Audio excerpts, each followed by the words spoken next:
lunch in a tough room tonight. Tough fucking main room. We got way too many wings, and I have no idea why that's open over there.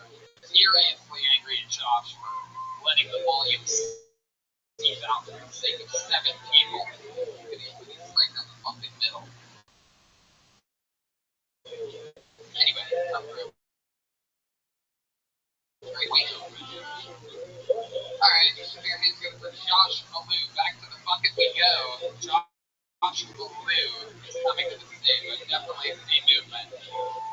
Mighty Morphin Power Rangers! Josh needs to channel the one. Make some fucking noise. Weird ass.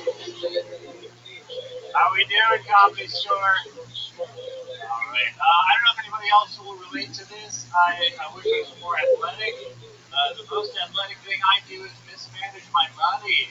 I try to make it though. I try to pretend like I'm more athletic than I am. Like, I always go like, Jordan, after losing $600,000 on a golf bet.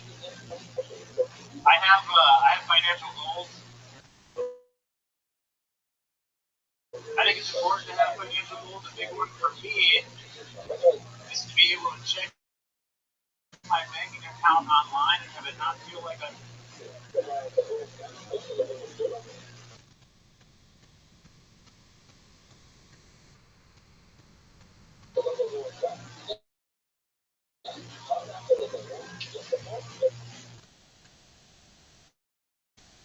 cyberbullying myself.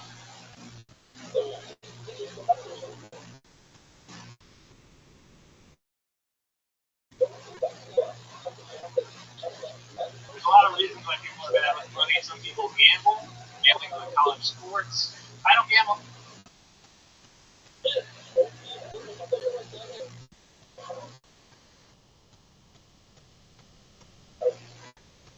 My college sports, not because I gambled on a college degree.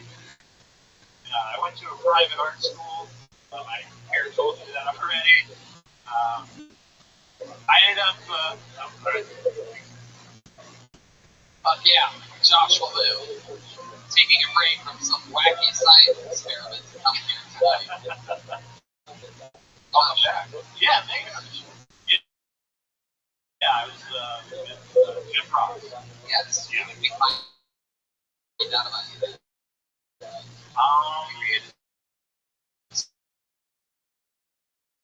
Yeah, I think I'm super nervous. I'm not gonna lie. I think I was talking about YouTube on YouTube videos. I terrified.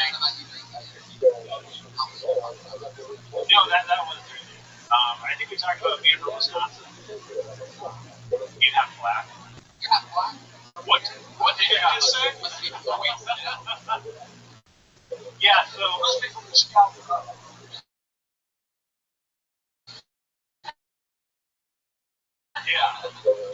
Yeah, something about that. You're half black like that lady that tried to be the head of the NAACP. Just kidding.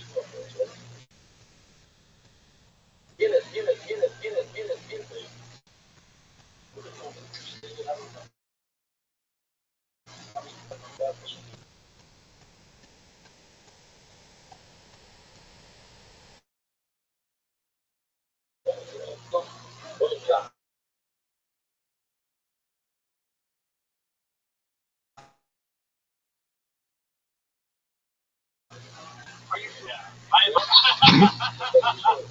Chicago. Yeah.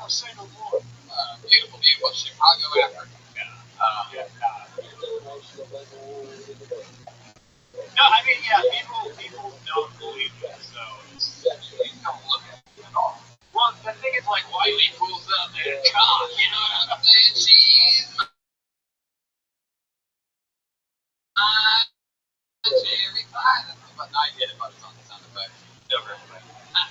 Yeah, white people are the most suspicious of black people. Usually put our arms up together and see who's darker. Like really, like I go out the sun for the first time this week. Getting homesick enough to eat hot passes. Not exactly the thing. Stays white. Yes, he's very white. So if you haven't taken the hint yet, he's extremely white. You good at anything that black people are good at? Rap music, basketball, trying to get you an invite for chicken at Afro 90. Let me know. The Afro White. Afro White. Yeah. What is happening over there? What is his virginity this week? He's got to pace himself. There's another 5 years in him. Fuck yeah, dude. Wow. I mentioned this last time I was here. I don't know if people give tips to you guys before. Is that a thing that people do? I released a book. Illustrated book. See, you guys love puns, right? You wrote a book? I wrote a bunch of puns and I had a Chicago artist illustrate. I love the show. I love like coming here and meeting you if I don't get up in fun. I want to give you guys copies of the book. You want to give us a copy of your book as a gift? Yeah. You know what? You should sell those. I am selling. I would love one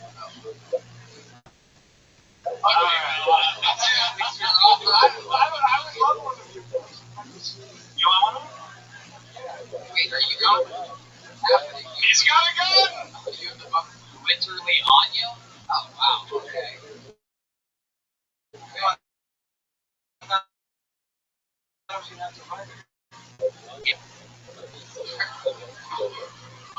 Mostly white, actually.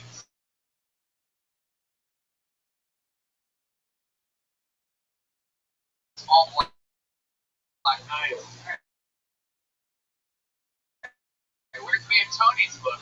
What else is black about you, Josh? Nice. My dad is the blackest part of this. For sure he's black. For sure he's black.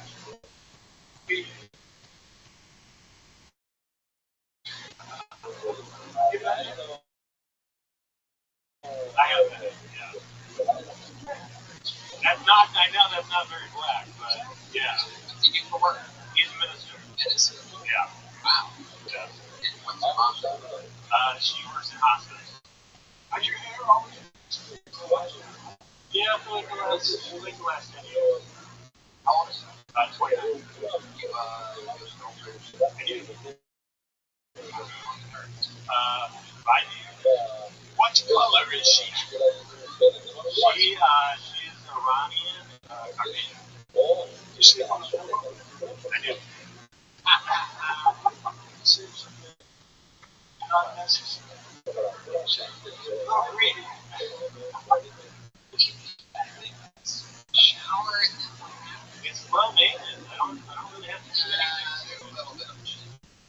Really, there's not anything I can do. Dry it off. What it wants. Yeah.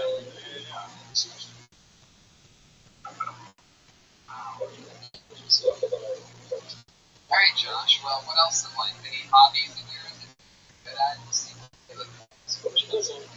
I play chess a bunch of Which from? Chicago? Milwaukee. Yeah, they met Milwaukee. Yeah, Michigan. What part of Michigan?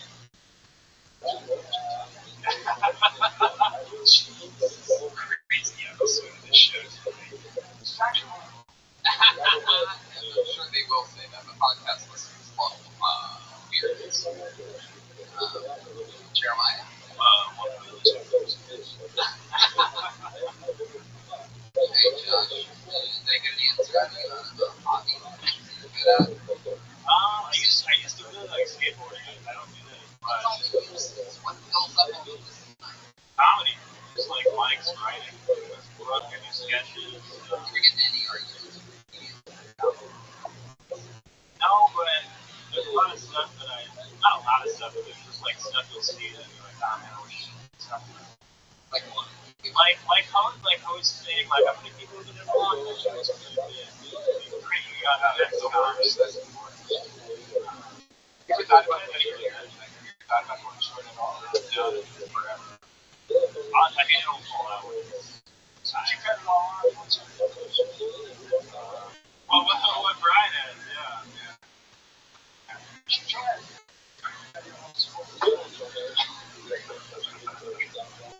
Is it like like being with an Iranian. That's cool. No, I mean, well, also the rock stone very much doesn't matter. Never mind.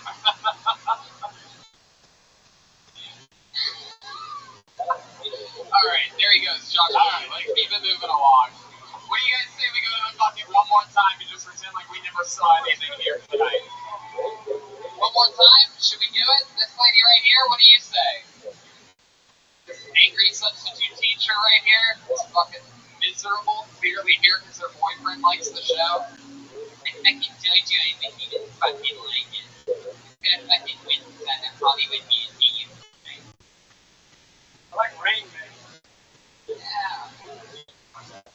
Yeah, this book is called Things That Should Exist, but should have just gotten Reds and Beast.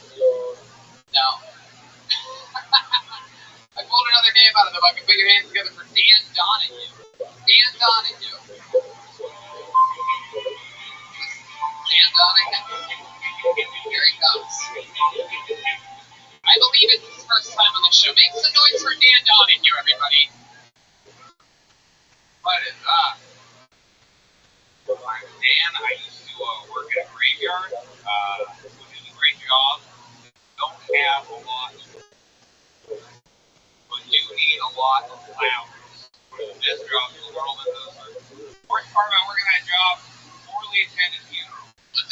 Very worst part of working there. There are a lot of them. We have a lot of teeth right now, and there are someone's like, hey, you're worse than other people right now. Poorly attended funeral. Absolutely good funeral. I know that graveyard has all there, which probably something to worry about. Like, I might have not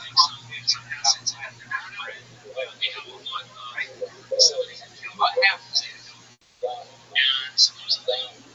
at all times, at all stages, you're like at six friends, or at four very soon, this was all pipes. Yeah, and the first time on the show, right? I'm going to take a guess about your minute today. You've been supposed to stand up for 4 months in Indianapolis.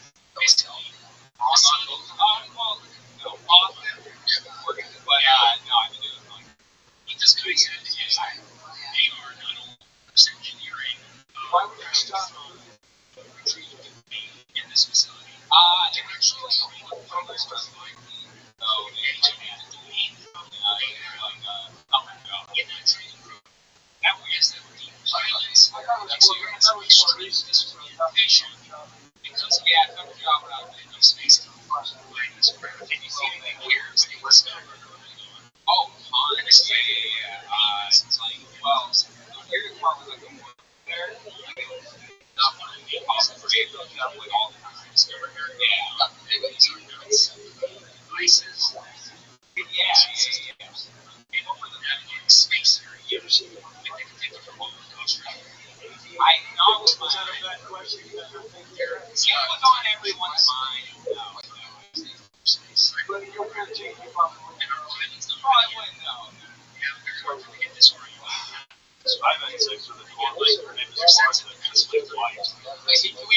George Washington.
I work at called GC, like in terms of structures that's around there. That's my budget. I think a lot of what's going on. The early morning, yeah, like I wake up pretty early.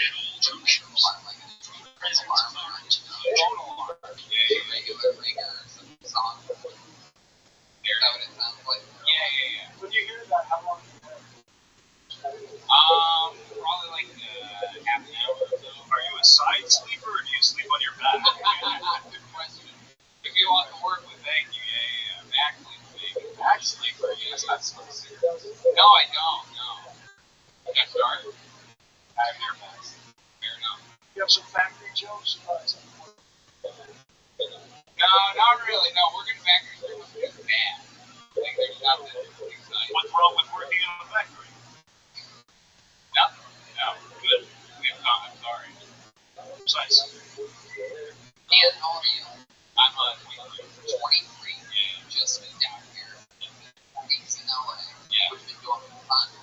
A lot of that, like, my main, like, thing is driving around doing stand-up. Driving around doing stand-up. Yeah. Taking the bit. Just do it in the car or you go places? What? Just drive around doing stand-up. Yeah, dude. In the car or you just stop? Well, yeah, checking out, like, California is random. Like, just checking out everywhere. Like, I went to Santa Barbara and stuff. So you drove to Santa Barbara, what did you do?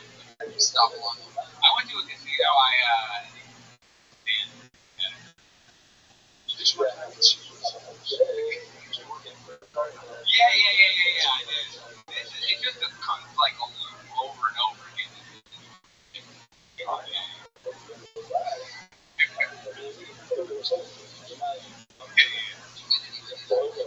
At the casino, no, I didn't gamble. It's very creepy to me. Wait, say that again? It's like gambling is creepy. Yeah, I did. Yeah, no, yeah, I don't know. It's like you just look at people that look very unhappy with something. You should probably look at your car. Yeah. You have a little speech. I do, yeah. Slur, yeah. My choice is I love slurs. Yeah.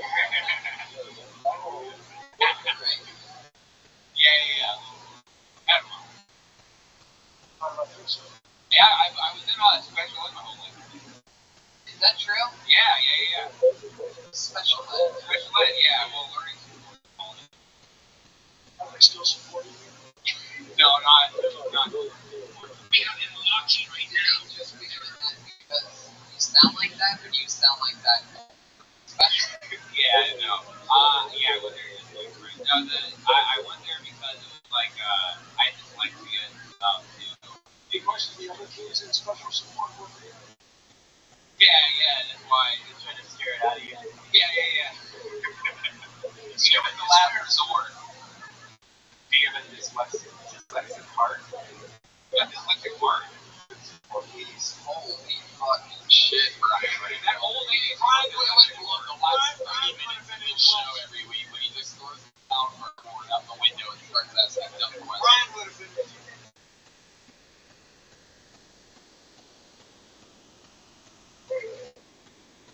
Actually, I was. Oh, yeah. Class. I honestly. Hell yeah. It comes out. This is where I end up, right there. Yeah. It comes out like after I drink, like my training is. Oh, you say a one word. I slur a lot still. Never goes away. Yeah, I think he wants to come together. Yeah, come on, special ed, baby. General Jeremiah Watkins. No, I was just want to appreciate the chemistry of this interview. Yeah, absolutely. Electric room right now. Really, I don't blame them. We've all called the show shitty about 30 different times. I'm pretty sure we've convinced this live audience. I gotta be honest with this. Show's only because they're interesting. It's funny. This in the world, fascinating.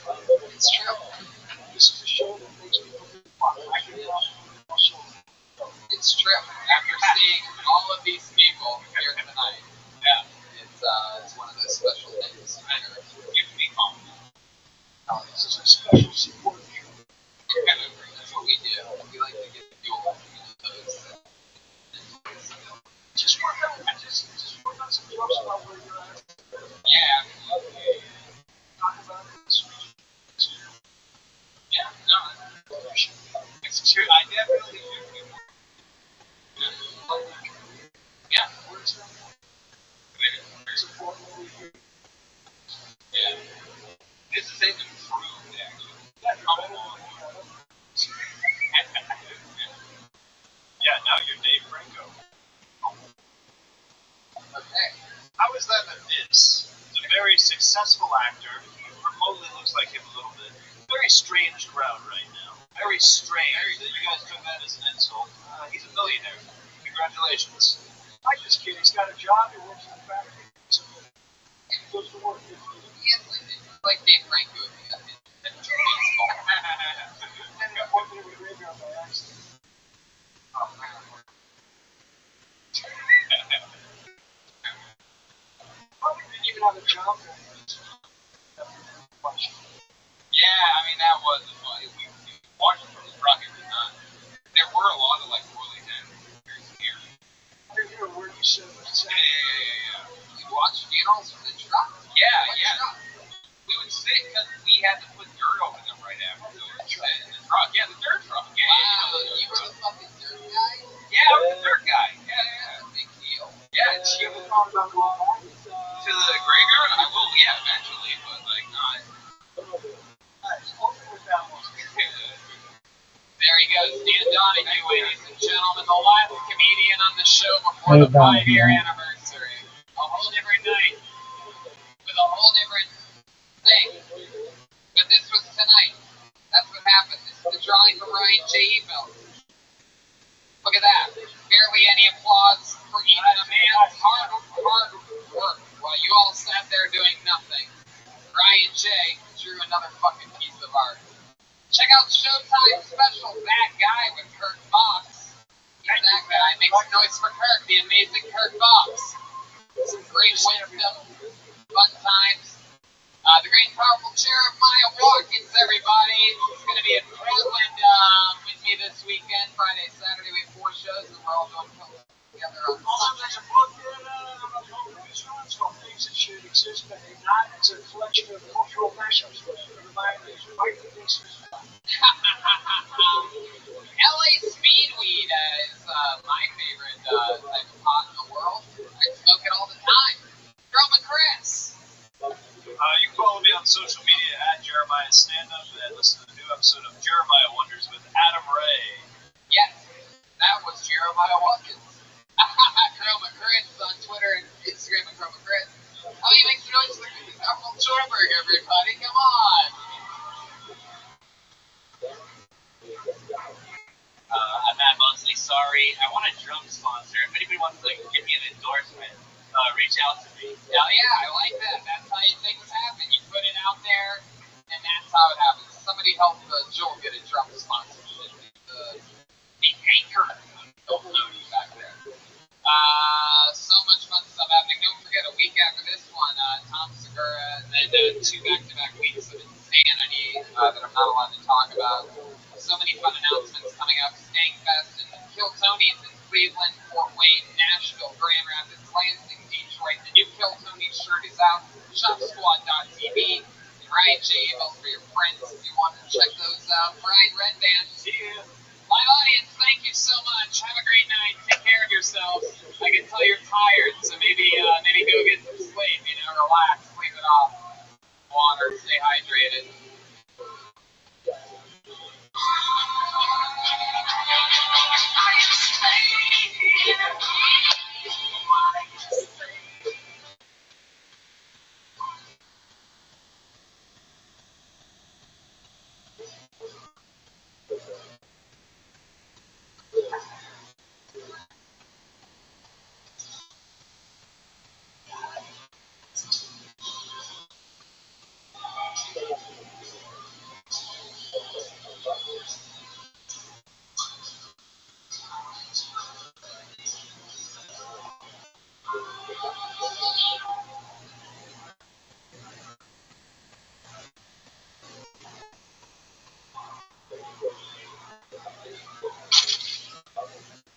No, Maddie, we can talk though.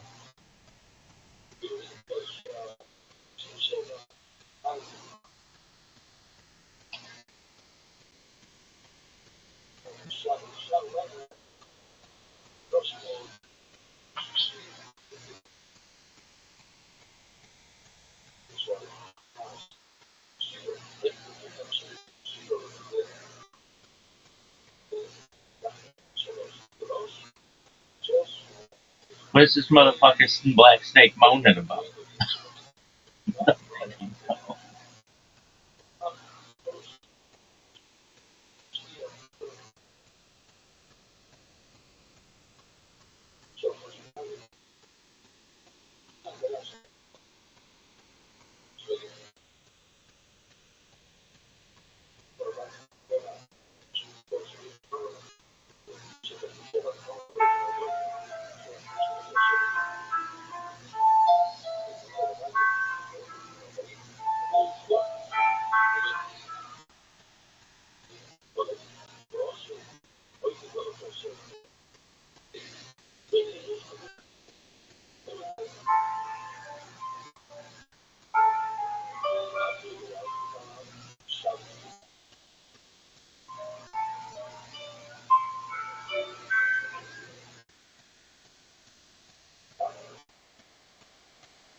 Fuck yeah, listen to the fucking energy in this room. Portland killed Tony for the first time ever.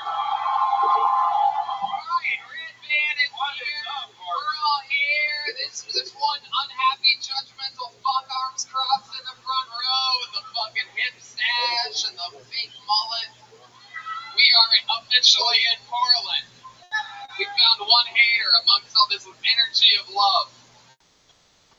I fucking love it. You guys excited for this shit or what? Tomorrow we're back in LA celebrating our official 5-year anniversary, but I want to tell you, we realized before the show that, believe it or not, we're already 5 years old. We're celebrating it with you tonight here in Portland. We did it.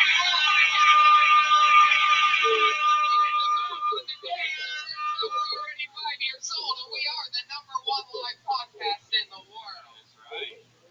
Wow, that's a crazy audience. Yeah, it took a long time to get it like this. Yeah. You know, we had to go through a lot. We made some adjustments, got rid of the Patreon. Brought on some other fun things, exciting things, but the format still stays the same. I have a bucket filled with Portland names. Holy shit. Wow. Thought you were judging LA all those times, huh? Well, let's see what the fuck's going on here. How many of you think the Portland comedians are going to do great tonight? Alright, how many of you think we're going to see some people bomb their ass off tonight? Wow, the Portland Go is howling right now. Shit. So, what's the big drug out here? Is it still meth or is it heroin? Alright. Okay. Can I bet there's one comic that's going to be on meth tonight? There's a pretty good chance that there are some Breaking Bad looking characters that just went out to get the bucket. People were like dragging at my ankles. It was creepy. Every episode I have a guest on, but on the road ones we don't ever have a guest. So that's that. But luckily for you, tonight for our first ever Portland episode, we decided to switch it up a bit, and we did bring on a guest. I've said on this show since day one, there are very few things that all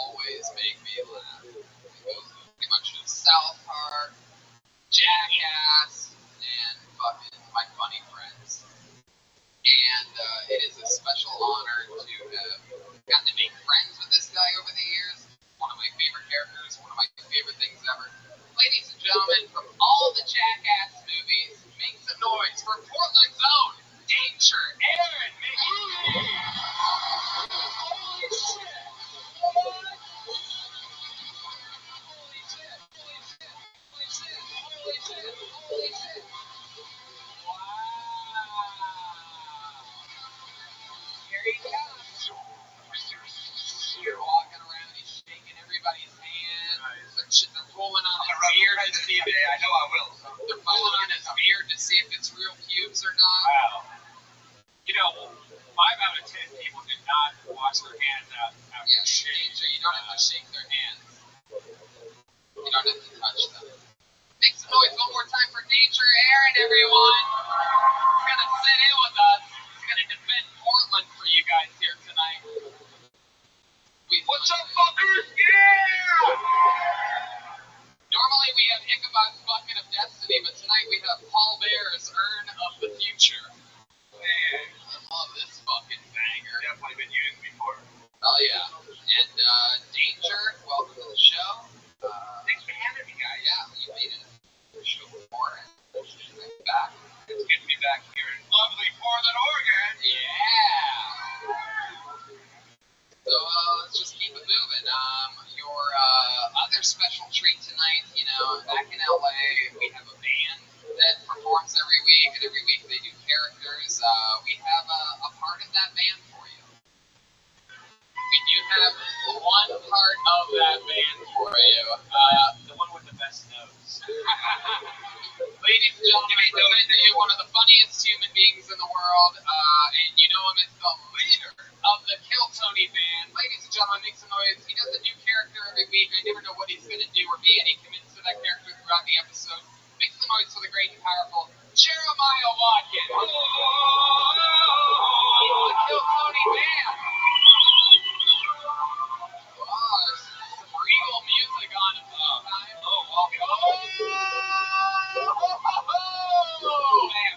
Holy shit, it's Professor Snape! We have seen this character before. He was wildly successful on one of the Los Angeles shows. It was so funny that he stayed in character for the rest of the night after the show was long over. I have a feeling this guy might make an appearance in the meet and greet afterwards. This is the real Professor Snape. Is that twig like his magic wand? Yeah, that's what he has. That's a shitty magic wand you have. Whoa, Danger. Do not attack Professor Snape like that. He has... No, I was attacking his wand. He has magical powers, dude. I would have a wand right there. Alright. Hold on. Snape, anything you want to say to Danger Aaron's threats? But you having a weak stick. I called it a twig. Hey, dude. If you do not shut your mouth, I will make you disappear faster than your career. Oh, come on, no.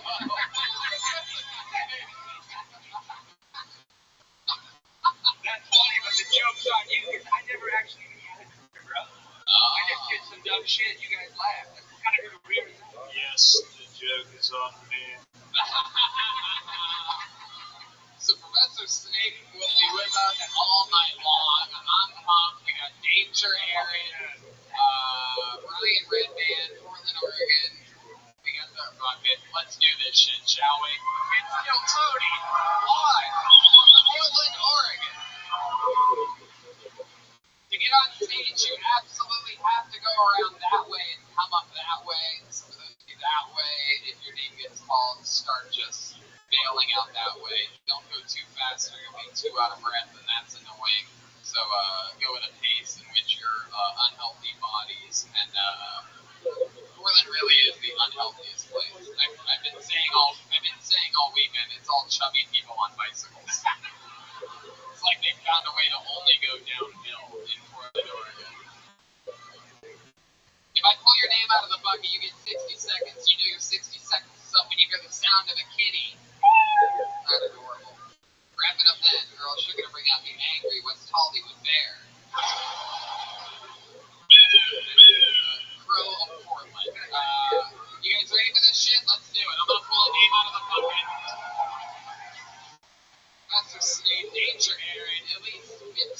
successful movies amongst the two of them. Absolutely. Pull a name out of the bucket. Your first person getting 60 seconds uninterrupted tonight goes by the name of Jeremy Cox. Here we go. Jeremy Cox. He did it. Walking the correct way for the scene.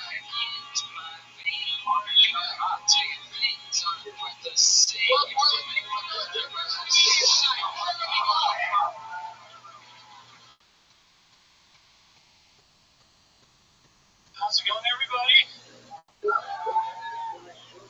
Ready for birthday this year?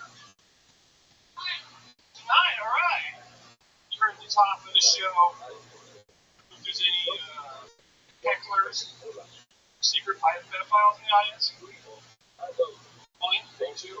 Can't do that. Oh, really? You can't do that. A little bit about myself. I'm half black. Also terrible at math. Sometimes you don't know you're being racist. Yeah. Any questions? No questions. Hi, how's it going? Good? All right. What brings everyone out to Florida tonight? Zach Gresham? All right. That's what you got. Jeremy Cox. All right. Hell yeah. Ran out of material 50 seconds in. Instead of trying to close out like many people do, he started a conversation with one lady in the front row that was like, fuck you, I'm not answering your question, asshole. She cheered when I said, who wants to see people mom here tonight? Yeah! Thank you! Fuck yeah, Jeremy. How's it going? Very good. How long have you been driving trucks for? I'd say about 8 years. Is that true? No. What do you drive for a living? I drive a computer. Really? Yeah. Imagine that. Wow. No, I can't imagine. You're like the brave heart of comedians. Why, thank you. I was looking at your blog. I was behind you. Have you ever done comedy before? Yes. All right, so I guess this is like the game show question. Meth or heroin? So which one is it? It's Oxy. Oh, come on. You drugs? Yes. Smoke pot? Yes. What else? Yes. Wow, look at you. That explains the ponytail. Now I get it. That wasn't a computer ponytail. That's a drugs ponytail. Jeremy, do you always look like you just finished burying a body? Yes. You know what that sound means? Alright, we don't know what that sound means. A new car! Okay. Yeah, that's a good idea, danger. Anyway, so Jeremy, what do you do with computers exactly? I color comic books. Oh, wow, that's so cool. Locally here in Portland? No, well, I mean, yeah, I'm here. Do you buy comic books in Israel or whatever? DC Comics. DC Comics, that's Yeah. the one for DC. Yeah. Wow, have you drawn anything we might recognize? Color. I color comic books. But John, no color. So you just color in the comic books Yeah. that are already drawn? Yeah. You get to make those decisions? Yeah. Wow, what have you colored? I know my favorite colored comic book is the Black Panther. Oh, yeah. It's new. Why did I color the Black Panther? Imagine that.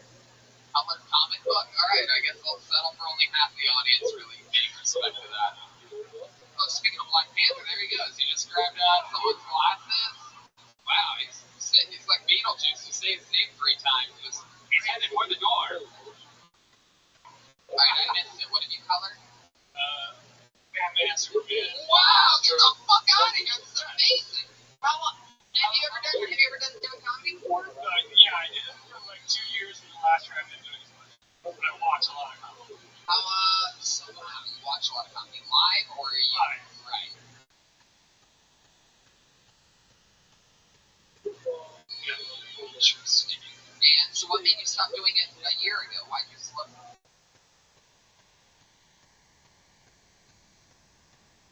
I moved up here. Oh, where are you Really, dude, that's like a dream job. Yeah, everyone's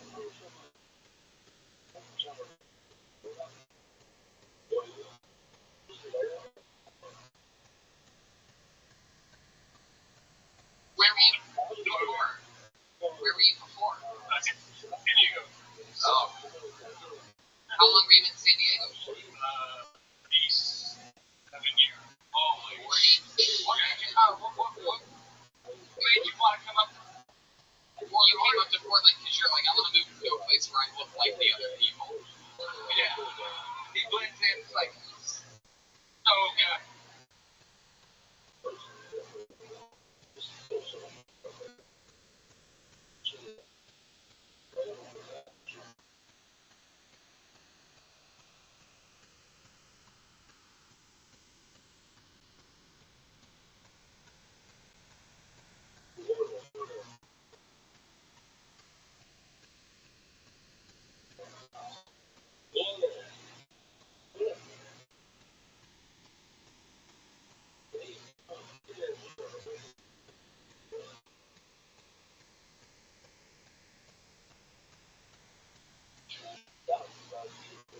Like people in San Diego are like, who's the creep with the ponytail?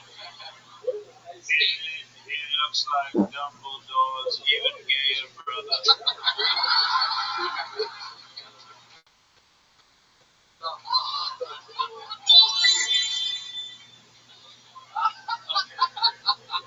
It's funny because it's Professor Snape. You don't get it, Jeremy? Why are you shrugging your shoulders? I'm 48. I don't know what that is.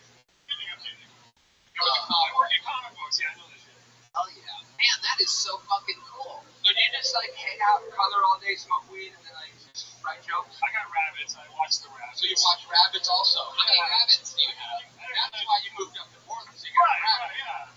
Has anyone ever told you you look like a man that owns rabbits?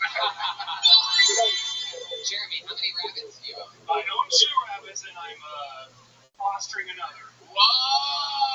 It's like the cat lady of rabbits, guys. Is it a black rabbit? No, it's a white fluffy rabbit named Floof. How did you foster a rabbit? Did it just appear all of a sudden? No, my wife works for Rabbits Advocates, and That sounds awesome. Tell us more about this rabbits thing. I'm all ears. Go. What's Rabbits Advocates? What the fuck's going on? What's going on? What's wrong with that? Does somebody want to build a wall? Not let the rabbits Trump hates rabbits. Are they separating rabbits from their children at the border? Yeah, uncaged, yeah. So like wild rabbits in the city? No, they like in our house. They kick back and they watch TV. No, you're not advocating for those rabbits, right? Is this a non-profit? Yes, much so. Wow. Jeremy, back shoulder, guys. Jeremy. So I can't quite remember the answer. Why did you slow down on doing the stand-up a year ago? Because I'm just moving up here, getting used to the scene up here. I'm not good enough to compete with the scene. That's a lie. No, it's still really amazing people up here. I'm not surprised. I'm like, wow. You did crowd work your whole time, though. Do you have material, or did you? Yeah. I'm a stay-at-home dad. Oh, with the rabbits. So I don't have any kids. Jeremy, what else are you into? You got some rabbits. What else you got going on over there? I like to draw. Oh my God, you have like a cool life. Have you always been single? No, I'm married. Oh, you're married. Oh, I gotcha. How long you been married for? 26 years. How does your wife like? No. We've been together 26. We've only been married. How does your wife like Portland? She loved it. Awesome. What was the biggest change?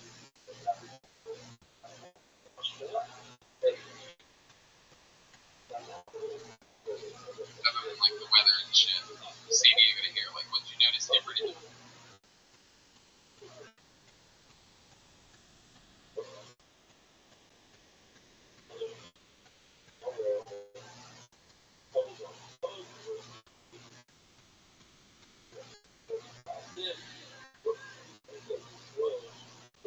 People. The attitude, I look like a dork.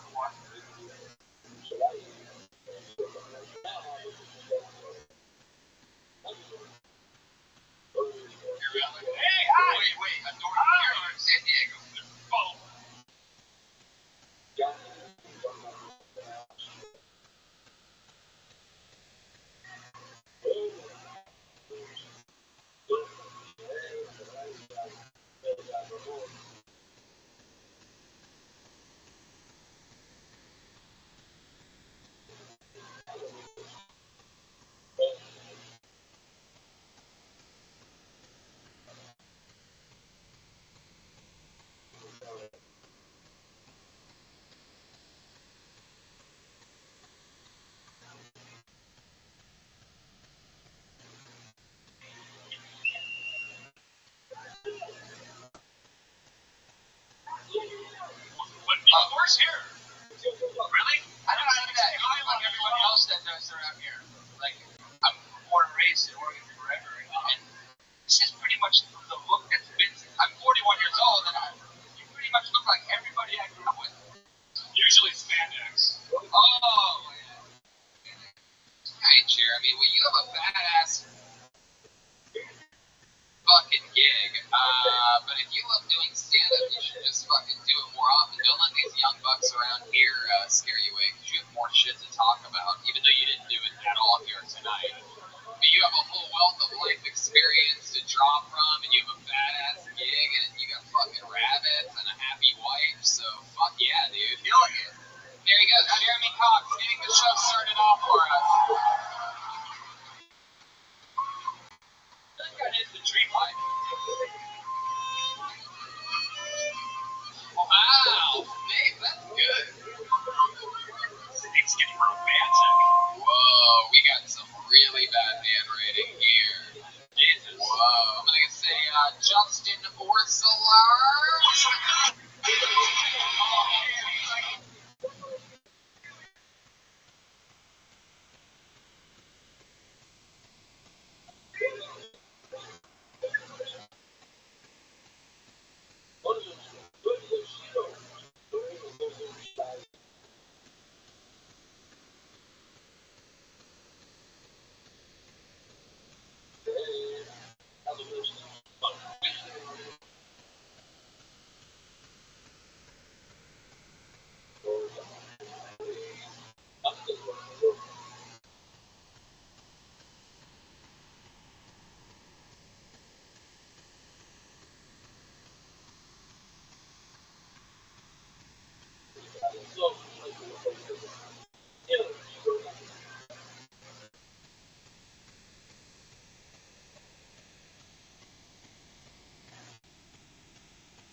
Yes, really.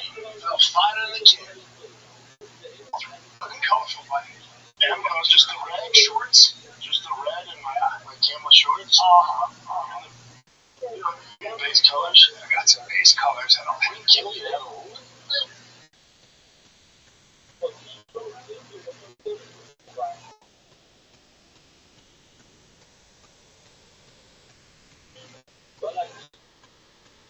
I'd like to have a flavor. I just don't get the sandals. Dude, it's Memorial Day. It's so summer vibe out there. Summer. Dude, that's time of year. Me too. I love Boy, Tim Kennedy's having a little get together. I'm gonna go over there. Barbecue, my hood. The lawn shuts down. The whole neighborhood gets together. It's nice, right? Oh, the best. Love that. A lot of barbecue coming up, but I know I get a workout in though. You know what I mean? No days off. When you're my age, do it in the morning. I'll tell you what. When you're my age and you just bang it out, you feel good and you keep your body tight. You gotta do it in the morning though, so it sets the tone of the day. You gotta do it in the morning. I can't work out. I always work out in the morning. I always work out. Yeah, I can't. I never used to. I can't knock it out at 2 o'clock in the afternoon. That little bit of testosterone every other day is such a game changer. Now that I've lowered my dose, I'm not getting my estrogen spiked. I got that extra little something, just a little. Yeah, I really did. It's the way this weekend. San Diego, Grand Company. San Diego, there's not much not to love. Yeah, not downtown, but like Oceanside, La Jolla, Carlsbad. Went and had myself a little lunch at this place called The Lodge, and this restaurant. Yeah. Weren't you just down there though? I feel like you were just down there. I was. Not just, but like, 6 months ago. No, yeah, I think about 6 months into it. But it's so easy living, man. I mean, the thing is that weather, that 75 and breezy every day, it's tough to be. It is. It's tough to be. Yeah, and that ocean, that fucking ocean, you're paying for it. You're paying for it. Where are you paying for it? You got those sea lions, and then you get a couple teenagers out there that try to pet the sea lion, and then they get bit. You saw some of your better. You're talking about a movie. I saw a guy get bit on the cat. TikTok. No, I saw a guy. I was saving this for the podcast. I see this kid, muscular kid, and pet this sea lion. He went like that, and they go, "Get away from the sea lion." And he goes, "I'm just pet." And as he did that, this sea lion turned around, grabbed onto his cab, bit him, and I went like this, Jesus, and tore a massive piece. I go running down there. I take my shirt. I have to rip it because these blades are red. I tie him to help him out, and he's a big kid. Yeah. And he's going into shock. I can see his face go crazy. I put him on my fucking shoulder. I run him. I'm a trainer. I run him up. My helicopter's waiting. I put him on a helicopter, but I'm like, I'm going away. They're like, you can't go. I gotta stabilize him. So it was a long one, man. Not a mine one. Then I came back and I fucking killed the sea lions, but I ate the blubber. Did you eat sea lion? You can, first of all, the Inuits, they thrive on them. That's true. And in fact, when the Inuit don't kill a sea lion back in the day, they wouldn't have any oil, any fat to break down as oil and burn. And so they'd be in darkness the entire winter. It's good to know. It says flavor and texture of sea lion meat is typically described as dark, dense, and lean. It often has a fishy or gamey taste. Oh, yeah. I bet that high oil. So good. High in omega-3. I think it's high in vitamin D. It's high in vitamin D. It doesn't matter, right? Might have the podcast. Hey, right? No, but you know what's wrong? Vitamin D. What are you looking at? benefits of vitamin D. You know why I said that? Yeah, here's a quiz. Why would I say vitamin D is important for the Inuit? Guy hit me with it. Sun. Thank you, sir. There's no sun most of the year, right? In the wintertime, you gotta get your vitamin D. Look at that fucking nose. Oh, that doesn't look good. That's gay. Yeah, that doesn't look great. Yeah, you're just gonna have to eat that, though. That's fatty oil. Anyway, I saved this teenager. So you're an SD? When did you get back? Sunday. Took an early flight. Let's get back to the kids. I could like it. I'm tired. Yeah, we both could. We both could. It'd be hard to have that day. Now, you need this kind of traffic, and then it's just, depending on San Diego, the cost of living is so high. Oh, no, you gotta be making bank, okay? Because you're gonna run out of cash. I mean, if I got kids, I can do like apartment townhouse, it's a different animal. Yeah, of course. But you got kids. Yeah, so you gotta think about that. Good sports, I would imagine that everything else. Right? Sports, yeah. Orange County, all that. Always. Yep. And then did you watch the Usyk? I did. See highlights? You watch it? I watched the fight. How'd you score? I was scoring. Yeah. Actually, again. No, I watched the whole fight. I watched the whole fight. Where'd you watch it on? Here's what I noticed. Where'd you watch it on? On, I don't know, somebody, my friend sent me the link. Yeah, I watched it one more time. I did. I watched the whole thing. Okay. And Rico was throwing, right? But it looked like he caught Usyk a couple times. Caught him. But a lot of that was hitting his gloves. A lot. Okay? And I'm not taking anything away from Usyk. I mean, what I got from him is he's got a high fight IQ. He's very big, very strong. I mean, he looked like IQ. You know, he's the greatest. It makes total sense. Hold on. The greatest heavyweight kickboxer. I didn't know. I did not know. He has not lost since 2013. That's incredible.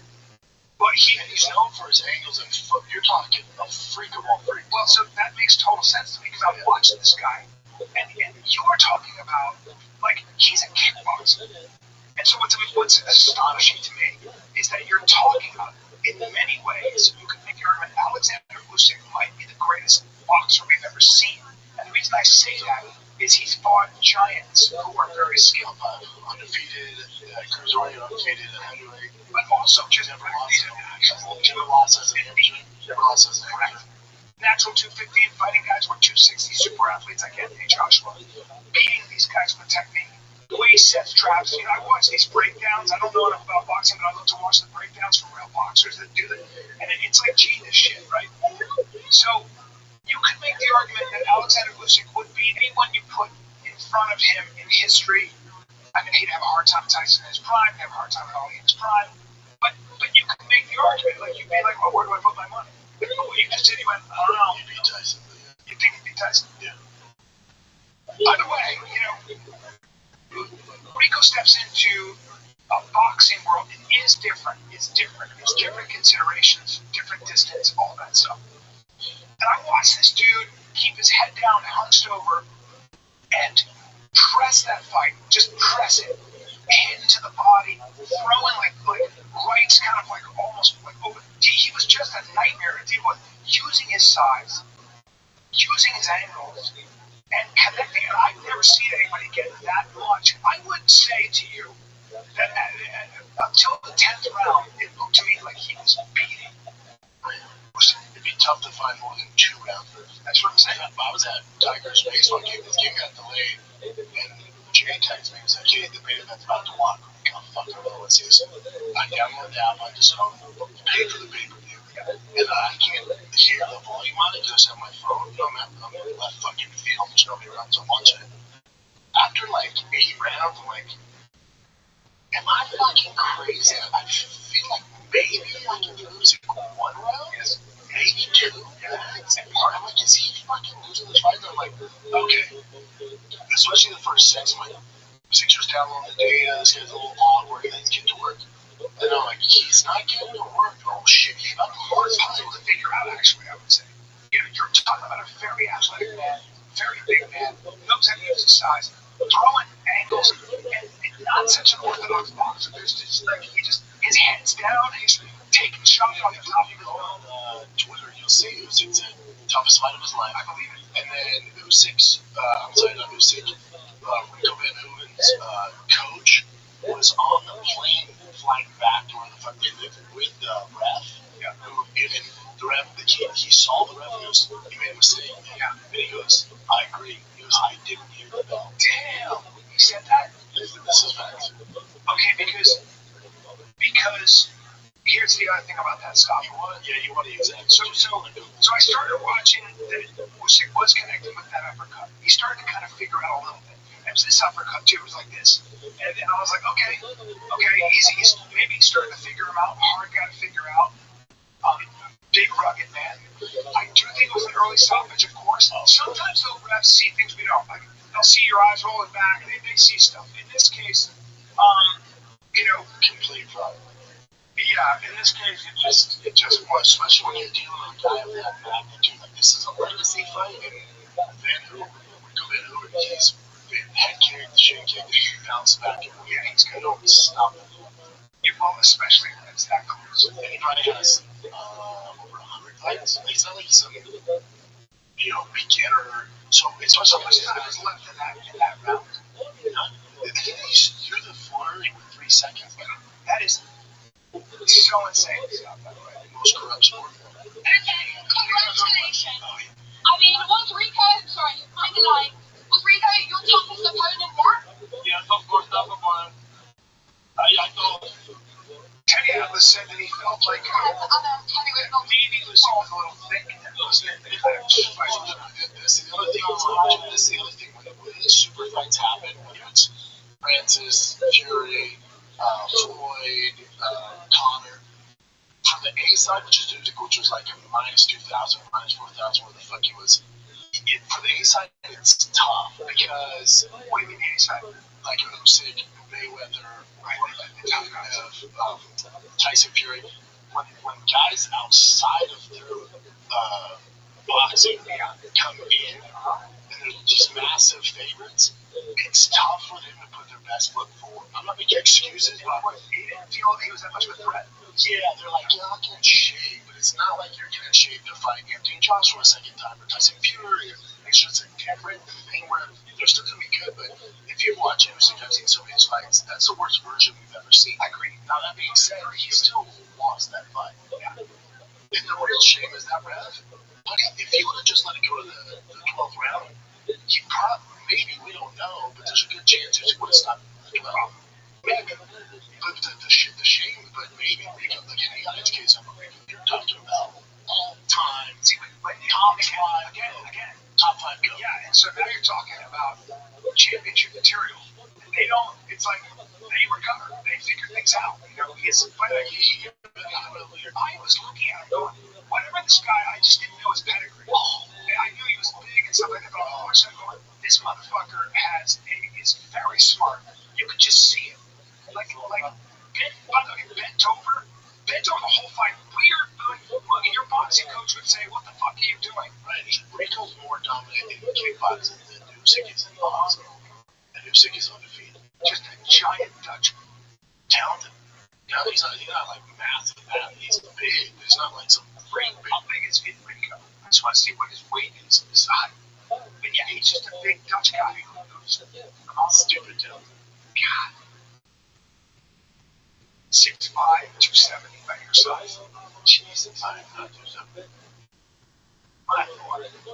Anyway, either way, just like a monster. But there's no more corrupt sport than monster.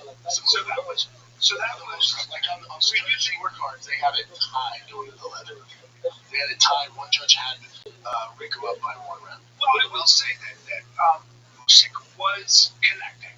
You gotta look. Like I really watched him connect. I was watching him connect, but there was a lot of times where he was just his hands were in his face. He was just protecting himself. You can't find 3 rounds for Usyk now, right? Going to 11. It's wild. Yeah, man. God, that's unbelievable. Let's take a little break, man. It's Memorial Day. People are at the lake drinking. They're doing their thing, man. But listen, boys, we have a few wobbly pops, you know that next day, maybe your kid has the baseball all-star start. You don't want to be hungover, man. So maybe you can have that drink. Yeah. Maybe you can have that freaking drink. Tell them about cheers. Tell them about cheers. Two cheers? You feel at least 50% better. Yeah. All right? Drink it before you have alcohol. Age 30, less and less alcohol will make you feel worse. Take it from me. Especially the next day. But you take cheers restore after your last drink or before going to bed. It will work volumes. That's the move to do it before we go. I usually take it before. But okay. Their claim to fame is feel 50% better for your money back. Okay, so you wake up feeling like you drank roughly half the amount. Cheers restores helps you metabolize alcohol more efficiently and supports overall liver health, right? Most people think dehydration is why you feel so rough, but the real issue is what happens in your brain and your liver while you sleep, right? So when alcohol leaves your system, your brain goes into rebound mode, which is what makes you feel bad, right? This stuff really does work. Yep, Cheers is backed by doctors, PhDs, and over 1,000 verified clinicians, right? There's 50 million doses.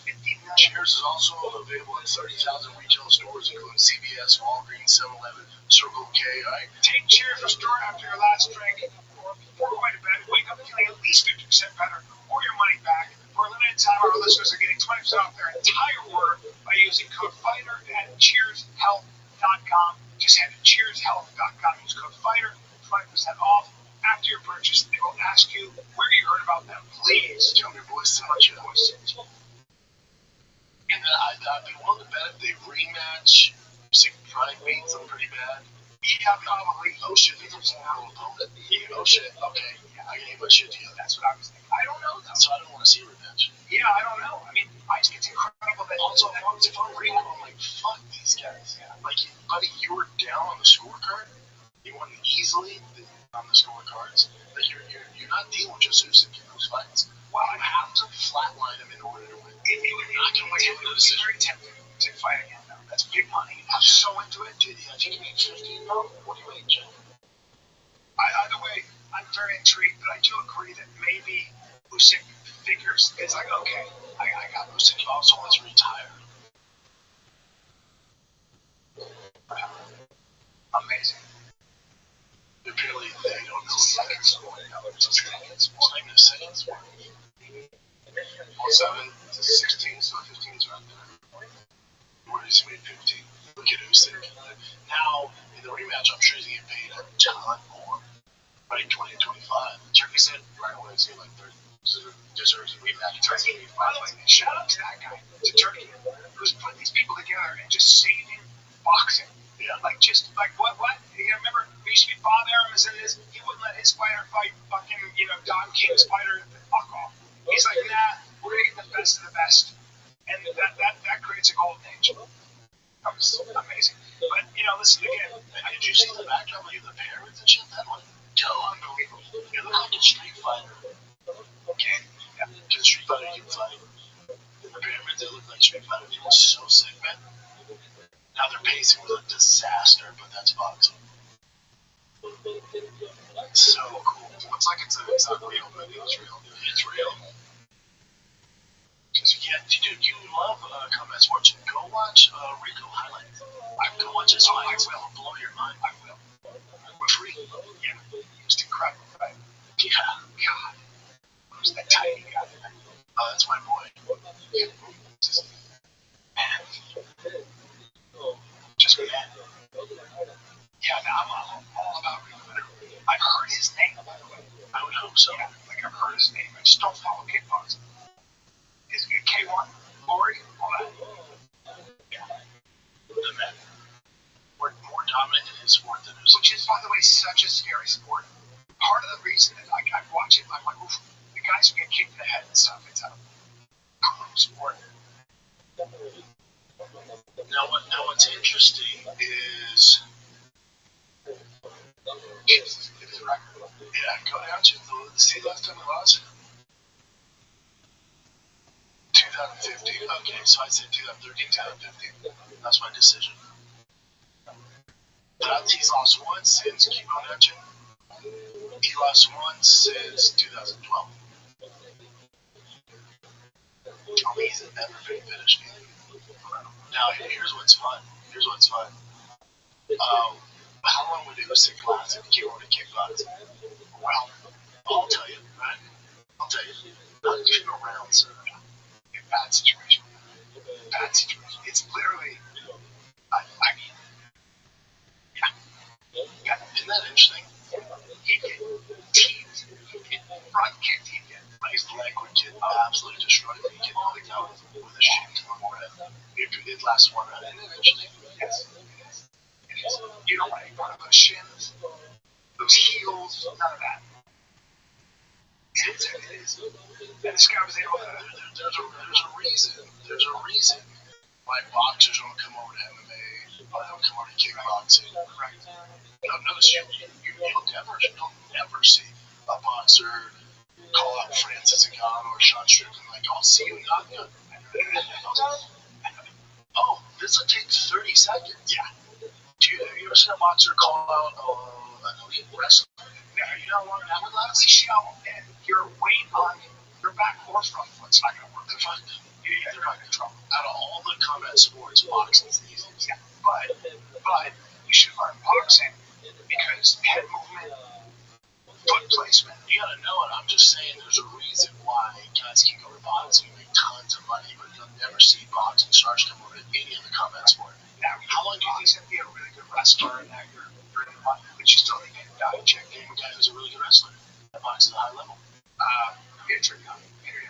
Very good boxer, professional boxer. Well, no, he's MMA though. I'm talking about boxers. Oh, yeah. Boxers. You mean to go into. There's no people. People trains Muay Thai. He's so well known. Yeah. But now Peter Young can just fucking lunge handed to him if he can be against an elite wrestler. Handed to him. Yeah. He can take out done. Yeah. What comes from the German world class a little too loosely. He's got some good hits. For MMA, yeah. But if he did like RAF and gave him like an actual like world class wrestler, he gets destroyed. Yeah. Yeah, man. It's interesting. It is. It's a good take. Good take. Look, at the end of the day, Usyk did drop 11. You know? Yeah, but he lost 10 rounds. Yeah. And he's the most dominant, and he's the face of bodies, the pound for pound number one guy. Usyk's my favorite. I love Usyk. I'm a Fury, my fucking favorite. But there's somebody said these guys that are taking these super fights like this, be careful, man. Of course. Because the guy you're fighting, so for Rico, it's a Lexi fight. He's not as big as a name as Usyk, and you're coming into his genre. And so for Rico, I bet he worked harder than ever. He's like, man, this is my moment. Most payday, most eyeballs, everything. So for him, you're dealing with a world-class guy coming into your arena. And for Usyk, he's like, I beat Joshua twice. I beat Fury. I beat amazing kickboxer. Like, I'm gonna fuck this dude up. That's what I'm saying. So it's tricky for Hoover's strategy. Like, just whatever he decided to do. But here's what I do. Like, Usyk has fought guys that have tried that. I know. That's what I'm saying. Dismantle. That's what I'm saying. It's like, so it's like, okay, I'm going to bend over and I'm just going to press the fight. Good luck with that. But that's what the big guys do that against Usyk because he's the smaller guys. They're like, all right, I'll just press right. Use my size. And Usyk's like, cool. If I'm going to hit with man who, you know what I'm saying? Probably overlooking him. That's why in the rematch. Oh, okay. So you're saying Usyk will be like, got it. Oh, my bad. Watch. He'll go boxing, my bad. I got this. Watch. Okay. It's similar to like you watch Fury versus Francis. You're like, man, that's the best version of Fury I've ever seen. Francis did well. Yeah. He did well. So, And then Joshua went. Oh, okay. Francis can't box a little bit. Boxing, I got this. Francis, come in. Yeah. Get out. Get the fuck out. Get out. Get out. different. Different. It's a tough gig, these super fights. The way Jake's talking to Francis is cracking me up. I'm like, yeah, I mean, you want another broken jaw? I mean, what is it about these giant black guys that you want a piece of? That's a Cameroonian super athlete. Yeah, but if it were Josh, right? How about the picture I sent you? Yeah, Of that dude, yeah. The French-based Cameroon. Yeah, he's nice.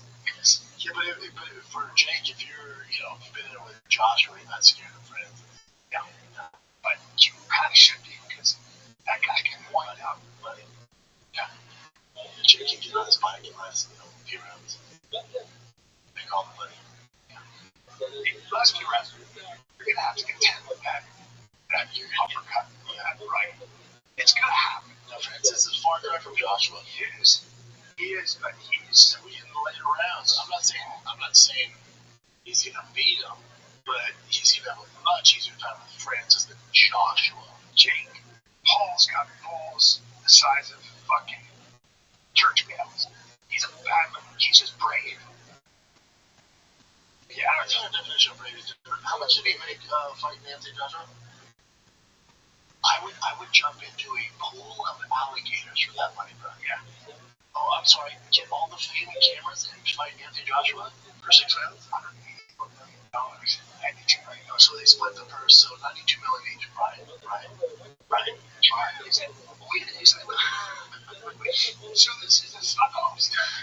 Right. I would fight Usyk and Rico Van Hoven naked on Netflix at the same time for $92 million. Hey, dude. So hey, when he's not your family, I would kill you. Oh yeah, I'd kill you right now. I would like to drink out. If Ring Ring, yes, listen, man, we just like Private Kid, we can stand Private Man. He's killing the show. Could you kill him right now and we'll pay you $90 million? Like now, you want me to say the show just now? Yeah, just give me a second. I'll keep it up. My kids. My kids. My kids. So what you know what I'm saying? So when we say brave, take it easy. Brave is firefighters rushing into a house getting paid $90,000 a year. They're like, yeah. Brave are cops making $75,000 a year to defend you. Yeah. Fighting Anthony Joshua on Netflix for $92 million to me is not brave. I'm not slice my knife into your back, and the last thing you hear is I go, I'll coach their team. Yeah. I'll coach them. What do I expect nothing less? Yeah. Because it's 92. But when it's like, yo, man, the goalies on your kids don't ever want for anything. You know what I'm saying? But it's like brave. It's like, yeah. Answer the question. $92 million? We've been at this a long time. You get $92 million to fight somebody. Yeah. Might be a little bit. Yeah, but a little bit. Yeah. What's your team company? Think about it now. $200 grand. And I guess. But you have to be appreciative. Oh, thanks, man. Like, you're not gonna be like, what the fuck, Tony? You're like, thank you so much. And then as soon as you get home, you're like, you believe that fucking thing? I got $200 grand. And I fly back. We're lucky. This is great. It's cool. So get us, I get $5 to get us to the year. $5? Oh, yeah. Yeah, I don't know. I do that to you. No, yeah. I would. Like, did you ever see that too? I saw on, I think, X or Instagram, this guy won the lottery with his best friend. They're like both 70 now. And his best friend, hey man, you know what was ever win the lottery? You want to split it? He was like, yeah, sure. They've been talking like 10 years and he won. Called him, like, hey man, remember I told you he gave me half the. Oh, that's just rules. Better guy than me. Fuck yeah. But I would do it just, I would be like 100% give you. I'd give you money where you were like, okay. Oh yeah. Yeah, I'm talking about 200. 92. Here's the kid's future, college and everything. It's like, so you have to work. Yeah. Not just for, yeah. Pay the house, kids, all that. 100%. Yeah. What? It's just like because, you gotta say, thinking like, how does other people know how to do that? Well, $5 million is a lot of money. It's a lot of mercy. So it's all the money. Yeah. Even when you're 92, after taxes, now you're sitting on 50. It's like 45, $5 million. It's a lot of money. If you start going, maybe 3. Yeah, but then you start negotiating. But it's all money. It's all money. I saw the craziest fucking documentary. It's called Some Upstairs. It's on Hulu. Look it up, Jim. Kids upstairs, some upstairs. Buddy, you wouldn't lose your mind on this documentary. Alright guys, let me talk to you about Shopify. Okay, Shopify is the commerce platform behind millions of businesses. You know this, Brendan. I also go around the world. 10% of all e-commerce in the US. 10% from household names like, you name it. To brands just getting started. Use Shopify. Get started with your with hundreds of ready-to-use templates, Shopify helps you build a beautiful online store that matches your brand's style. You can accelerate your efficiency. It's unbelievable, man. It's amazing. Best yet, Shopify is your commerce expert with world-class expertise in everything from managing inventory to international shipping to processing, returns, and beyond. What about the iconic purple button? The shop pay button. That's been way too much because it makes it so damn easy to check out. All you gotta go to is turn those what ifs into cha-ching with Shopify today. Sign up for your $1 per month trial at shopify.com/fighter. Only $1. Go to shopify.com/fighter, all lowercase. Shopify.com/fighter. Cha-ching. Yeah, guys, we had a technical glitch, and now all the energy's left Brandon's body. I'm gonna get it back in your body, buddy. I'm gonna get it back in your body because this is America, and now you gotta be looking at what's right, not what's wrong. Now, tell me about the talk that I have to sing because it's called The Nightmare Upstairs. It's The Nightmare Upstairs. Maybe I want to quit that too. He's got a doc on Hulu called The Nightmare Upstairs. I did it. About you know what? No spoilers. Basically, these kids say their dad touched them. Yeah. And then the state gets involved and see how corrupt the system is. So they can legally, by force, to drag the kids out of the house to visit their dad. Yeah. If I'm a dad, I'm like, hey man, I'll circle back around. I'm not gonna have cops force my kids to fucking see me. Right. But he fights for them. But then you get in the legal side of things. He has to get representatives, lawyers, all this. Nobody wins. And they show so many cases. Personally, I've seen. Yeah, let me finish, brother. They show so many cases where people eventually just run out of money because they're trying to defend themselves, they're trying to get custody of their kids. The court just keeps adding case, and they run out of money. Yes. But this one's weird. Watch it, tell me what you guys think. I will watch it. It gets a little weird. So basically, these kids don't. The court's like, hey, if you see your dad, the kids like, fuck that. They lock themselves like really board up their bedrooms so they can't access the room, and they're in there for like 85 days with snacks. They're live streaming. The mom's doing TikTok about it, and she's getting like sponsors and endorsements. It's weird. Yeah, well, I happen to think that there are terrible people in the world, and some terrible people do terrible things, like obvious things like murder and rape and all that. Then there are people that literally will use their children to get back at someone else. And I personally have seen this twice. One, it resulted in, both of them actually, both of them. One resulted in him never seeing his boys again because the wife got so mad at the way he handled the divorce, money was. She used the kid. She did. But in this case, they turn the kids out. Yeah. When they're young, you can turn the kids against them. But that's why, like, this girl was like 6 or 7. The stuff she was saying, very easy to turn a child. Very easy. But just the kid. My thing is like, Bob's 6. I like that John. Do you think you can tell him to say that? And you think he carries on with that? Like even other hard scrutiny, the cops have them in a room. They say that is possible for children. I haven't personally seen it. I think it's especially at 6. Eventually, that kid's like, all right, my mom told me to say. Somebody I knew very well, very, very well for many, many years. I watched that divorce, and the advice I gave him was, listen, let bygones be bygones, accept it. He didn't, decided to get vindictive, and she said, I'm taking the kids, and he ended up taking his life. So, now he had issues, other issues. So I know you're talking about. Yeah. But the point is, like,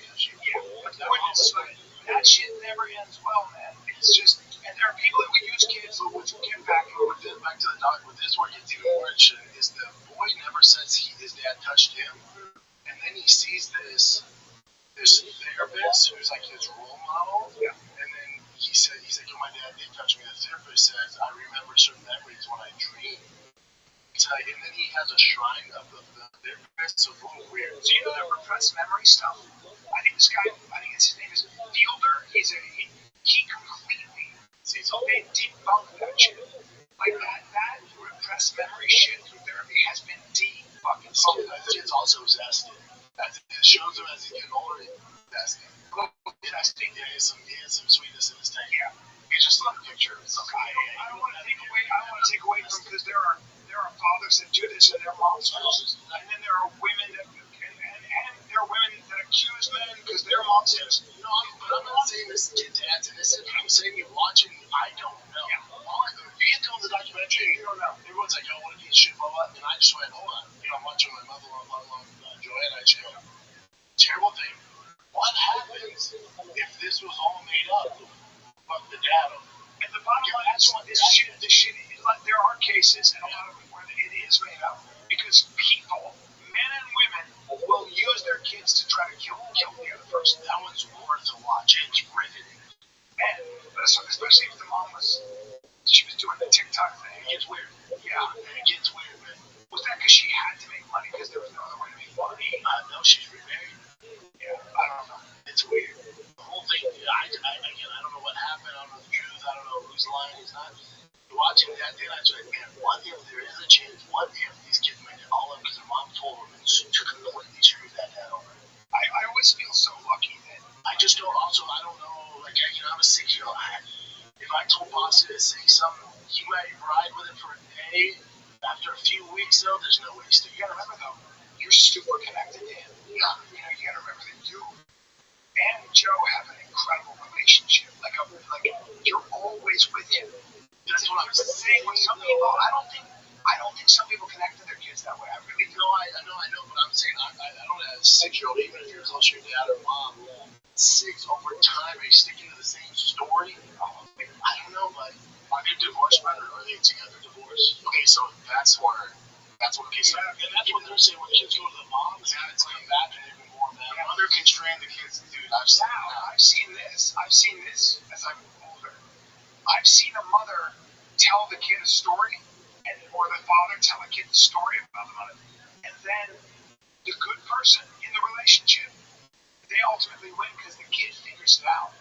The kid goes, hold on, I've been told this shit this whole time, and it turns out, nah. Eventually they get old and it ruins the relationship when they're See, this is the other thing though. So the kids barricade themselves in a room, and then live stream the whole thing. Their mom's doing TikToks when she's gaining followers. Like, this is weird. You know, I just remembered something. When I was in college, I had a girlfriend, and there was this beautiful girl that came from her town. And I remember she noticed that I noticed that girl. I said, "Gee, she's beautiful." I just said it kind of generally. She said, I'm fucking killing it. no, she said, yeah, it's just a shame about her. I said, what? She said, they had to do an intervention, and the cops got involved because she was having sex with literally everybody in school. I was like, oh, boy. Oh, you see, that's a turn? Right. That's because she had to be literally a sexual pathology. And I was like, first of all, I don't believe you. But I did it first. Yeah, I did it first because the way she said it. And then I thought about it, and I was like, because I got to know that's what I was watching. I was like, that's not who that person is.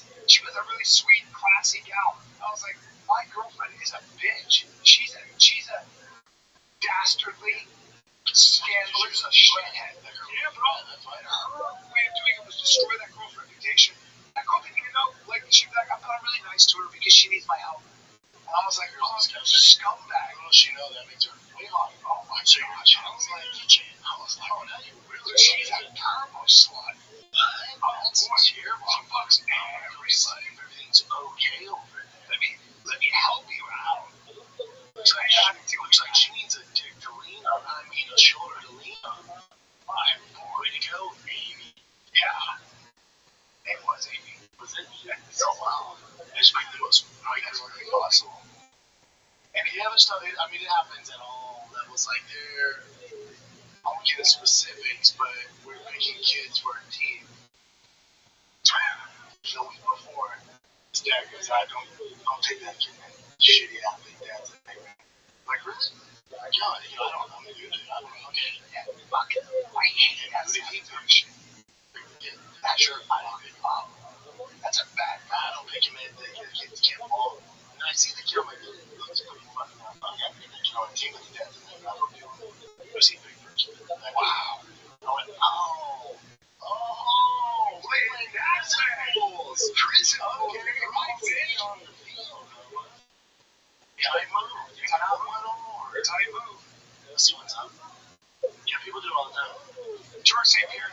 Josh Koscheck and Tough.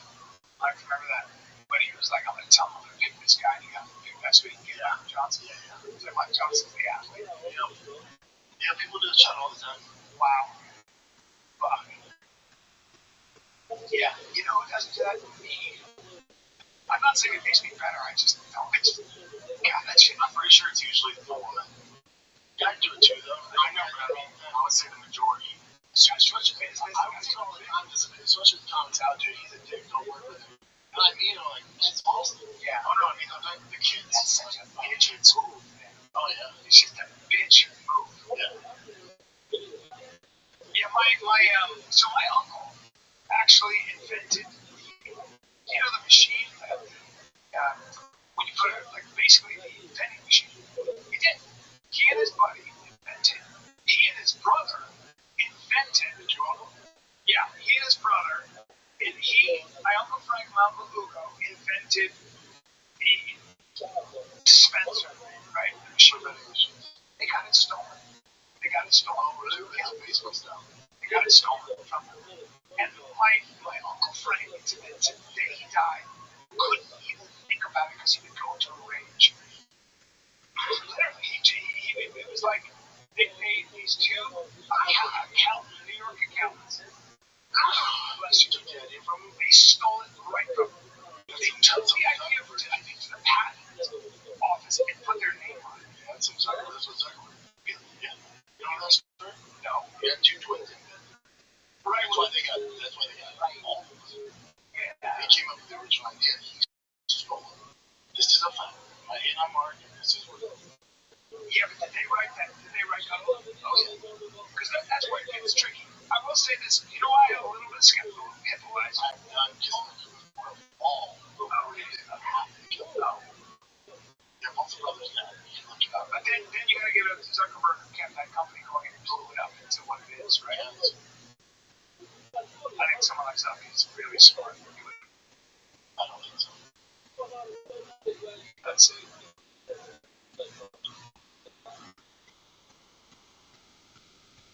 Oh, he didn't lose a court case proving he stole Facebook.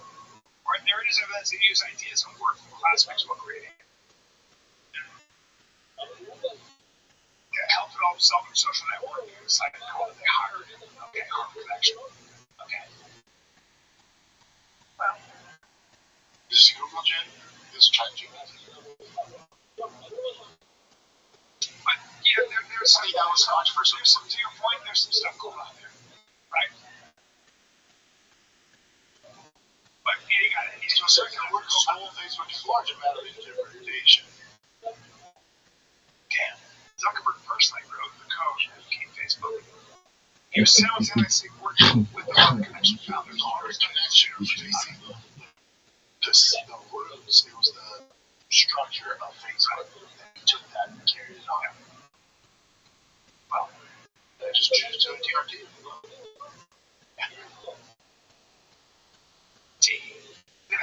No, that's all. That doesn't look good. It's a game. Yeah, that doesn't look great. Yeah, you're just gonna have to eat that though. That's fatty. Wait. Anyway, I saved this teenager. So you were at SD. When'd you get back? Sunday. Took an early flight. Like to get back to the kids. I could be retired. Yeah, we both could. We both could. It's hard to have a bad day.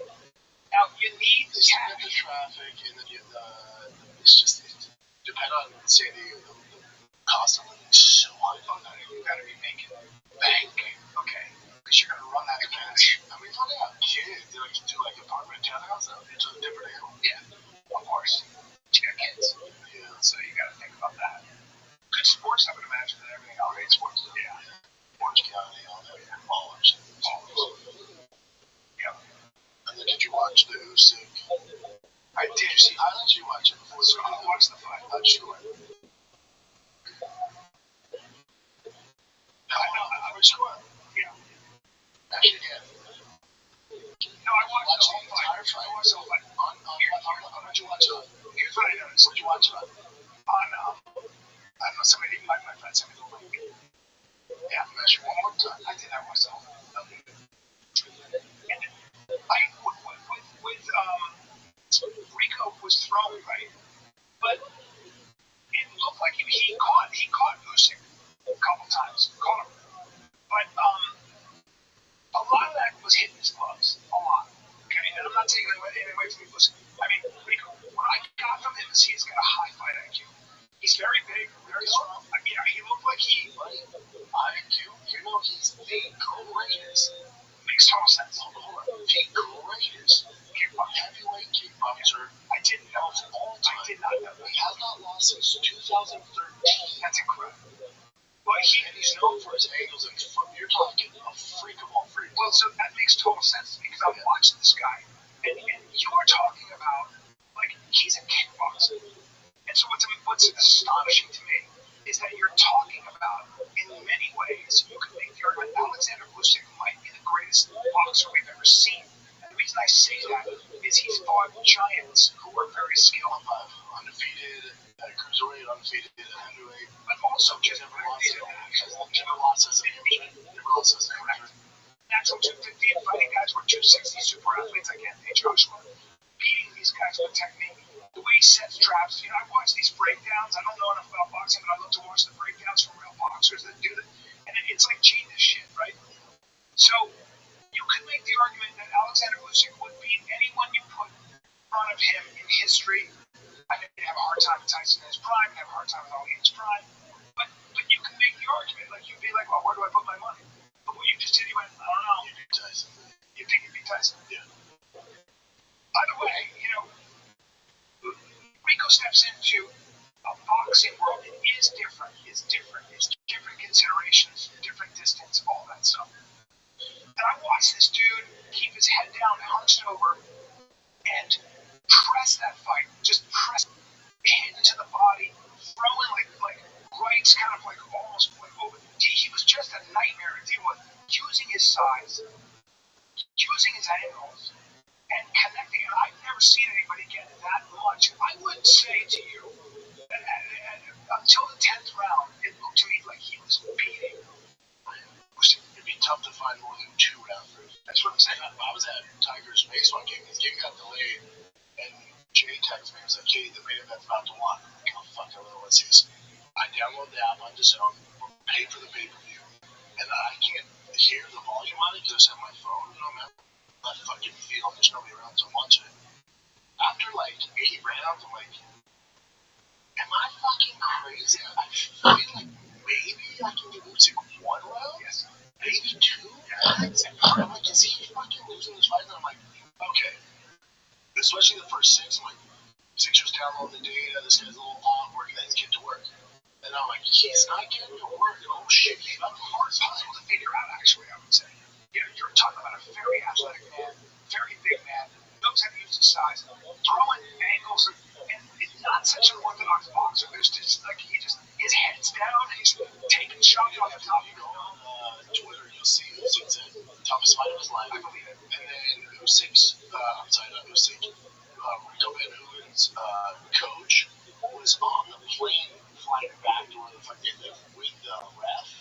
Who the ref, he saw the ref and goes, "You made a mistake, man." Yeah. And he goes, "I agree." He goes, "I didn't hear the bell." Damn, he said that. This is fact.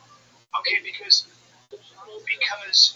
here's the other thing about that stuff. You want to use that. So I started watching that Usyk was connecting with that uppercut. He started to kind of figure out a little bit. It was this uppercut too. It was like this, and I was like, okay, he's maybe he's starting to figure out. Hard guy to figure out. Big rugged man. I do think it was an early stoppage, of course. Sometimes they'll see things we don't like. They'll see your eyes rolling back, and they see stuff. In this case, complete problem.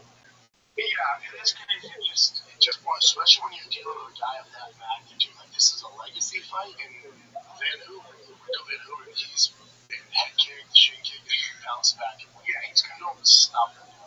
You won't, especially when it's that close. And he probably has over 100 fights. He's not like some, beginner. So it's how much time was left in that round? None. He's through the floor in 3 seconds. That is so insane. It's not the most corrupt sport in the world. Okay, congratulations. I mean, was Rico, sorry, kind of like, Rico your toughest opponent yet? Yeah, tough opponent. Yeah, Teddy Atlas said that he felt like Maybe Lucy was a little thick and wasn't in the kind of fight. This is the other thing. When these super fights happen, whether it's Francis, Fury, Floyd, Connor, from the A side, which is Usyk, which was like a minus 2,000, minus 4,000, where the fuck he was. For the A side, it's tough because What do you mean A side? like Usyk, Mayweather, Tyson Fury, when guys outside of their boxing come in, they're just massive favorites. It's tough for them to put their best foot forward. I'm not making excuses, but He didn't feel he was that much of a threat. yeah, they're like, you're not getting shape, but it's not like you're getting shape to fight Anthony Joshua a second time or Tyson Fury. It's just a different thing where they're still going to be good, but if you watch Usyk, I've seen so many of his fights, that's the worst version we've ever seen. I agree. Now, that being said, he still lost that fight. And the real shame is that ref, buddy, if you would have just let it go to the 12th round, he probably, maybe, we don't know, but there's a good chance Usyk would have stopped him in the 12th. Maybe. But the shame, but maybe Rico, like, you got to educate yourself on Rico. You're talking about all time, top five go. Yeah, and so now you're talking about championship material. They don't. It's like they recovered. They figured things out. You know, his fight. I was looking at him going, whatever this guy, I just didn't know his pedigree. I knew he was big and stuff like that, but all of a sudden going, this motherfucker is very smart. You could just see it. Like by the way, bent over the whole fight. Weird. Your boxing coach would say, what the fuck are you doing? Right, Rico's more dominant in kickboxing than Usyk is in boxing. And Usyk is undefeated. Just a giant Dutchman. Talented. You know, he's not like massive. He's big, but he's not like some freak. How big is Rico? I just want to see what his weight is. His height. But yeah, he's just a big Dutch guy who's Stupid talented. God. 6'5", 270 by your size. Jesus. I'm not too something. My lord. Anyway, either way, just like I like. But there's no more crime sport than boxing. So that was like on the scorecards, they had it tied going to the 11. And it tied. One judge had Rico up by 1 round. Well, I will say that Usyk was connecting. You gotta look. Like I really watched him connect. I was watching him connect, but there was a lot of times when he was just his hands were in his face and he was just protecting himself. You can't find 3 rounds for Usyk without like going to his 11. It's wild. Yeah, man. God, that's unbelievable. Let's take a little break, man. It's Memorial Day. People are at the lake drinking. They're doing their thing, man. But listen, boys, we're going to have a few wobbly pops. You know that next day, maybe your kid has the baseball all-star start. You don't want to be hungover, man. So maybe you can have that drink. Yeah. Maybe you can have that freaking drink. So I'm talking about cheers. Two cheers. You're going to feel at least 50% better. All right? Drink it before you have alcohol. Age 30, less and less alcohol will make you feel worse. Take it from me. That's the whole Especially the next day. To take cheers restore after your last drink or before going to bed will work while you sleep. That's the move to do it before we go. I usually take it before but okay. Their claim to fame is feel 50% better or your money back. Okay, so you wake up feeling like you drank roughly half the amount. Cheers restores helps you metabolize alcohol efficiently and supports overall liver health. Right? Most people think dehydration is why you feel so rough, but the real issue is what happens in your brain and your liver while you sleep. Right? So when alcohol leaves your system, your brain goes into rebound mode, which is what makes you feel bad. Right? This stuff really does work. Yeah, Cheers is backed by doctors, PhDs, and over 1,000 verified clinicians, right? They've sold over 50 million doses. Cheers is also available in 30,000 retail stores, including CVS, Walgreens, 7-Eleven, Circle K, right? Take Cheers Restore after your last drink or before going to bed. Wake up feeling at least 50% better or your money back. For a limited time, our listeners are getting 20% off their entire order by using code FIGHTER at cheershealth.com. Just head to cheershealth.com. Use code FIGHTER, 20% off. After your purchase, they will ask you where you heard about them. Please tell your voice so much your voice. And I'd be willing to bet they rematch. Usyk probably beats him pretty bad. Yeah, probably. Oh shit, there's no opponent. Yeah, oh shit, okay. Yeah, I get my shit together. That's what I was thinking. I don't know. That's why I don't want to see a rematch. Yeah, I don't know. I mean, I just think it's incredible that also if I'm real, I'm like, fuck these guys. Yeah. Like, buddy, you were down on the scorecard. You won easily on the scorecards. Like, you're not dealing with just Usyk in those fights. Well, you have to flatline him in order to win. You're not going to win the decision. Very tempting to fight him. That's big money. I'm so into it. Dude, I think you made 15 now. What do you make, Jay? Either way, I'm very intrigued, but I do agree that maybe Usyk figures is like, okay, I got Usyk also was retired. Wow. Amazing. Apparently, they don't know the second sport. It's a second sport. It's not even a second sport. Well, 7 to 16, so 15 is right. Where does he make 15? Look at Usyk. Now, in the rematch, I'm sure he's going to get paid a ton more. Right, 20 and 25. Turkey said right away, he's going to deserves a rematch. By the way, shout out to that guy, to Turkey, who's putting these people together and just staying in boxing. Yeah. Like, just, like, what? You remember, there used to be Bob Arum said this, he wouldn't let his fighter fight fucking, Don King's fighter and fuck off. He's like, nah, we're going to get the best of the best. And that creates a golden age. That was amazing. But, listen again. Did you see the backdrop of the pyramids and shit? That looked unbelievable. It looked like a Street Fighter game. Because Street Fighter you can fight. The pyramids, it looked like Street Fighter. It was so sick, man. Now their pacing was a disaster, but that's boxing. So cool. It looks like it's not real, but it was real. It's real. Yeah, dude, you love combat sports. Go watch Rico highlights. Go watch his highlights. It'll blow your mind. I will. We're free. Yeah. Just incredible, right? God. Who's that tiny guy? Oh, that's my boy. Yeah. What's his name? Man. Just man. Yeah, I'm all about Rico. I've heard his name. I don't know, so. Yeah, like I've heard his name. I just don't follow kickboxing.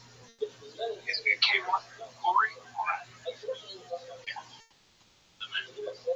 More dominant in his sport than his. Which is, by the way, such a scary sport. Part of the reason that, like, I watch it, I'm like, the guys who get kicked in the head and stuff, it's a brutal sport. Now what's interesting is. Jesus, look at his record. Yeah, go down to see last time we lost him. 2015. Okay, so I said 2013, 2015. That's my decision. He's lost one since Kibo Neche. He lost one since 2012. Oh, he's never been finished either. Now, here's what's fun. How long would Usyk last if he came over to kickboxing? Well, I'll tell you, right? Not even around, sir. In bad situation.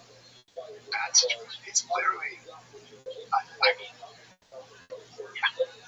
yeah. Isn't that interesting? He'd get teased.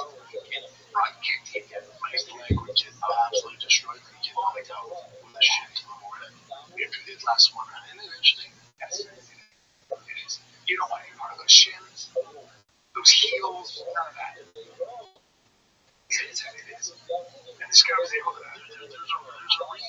There's a reason why boxers don't come over to MMA, why they don't come over to kickboxing. Correct.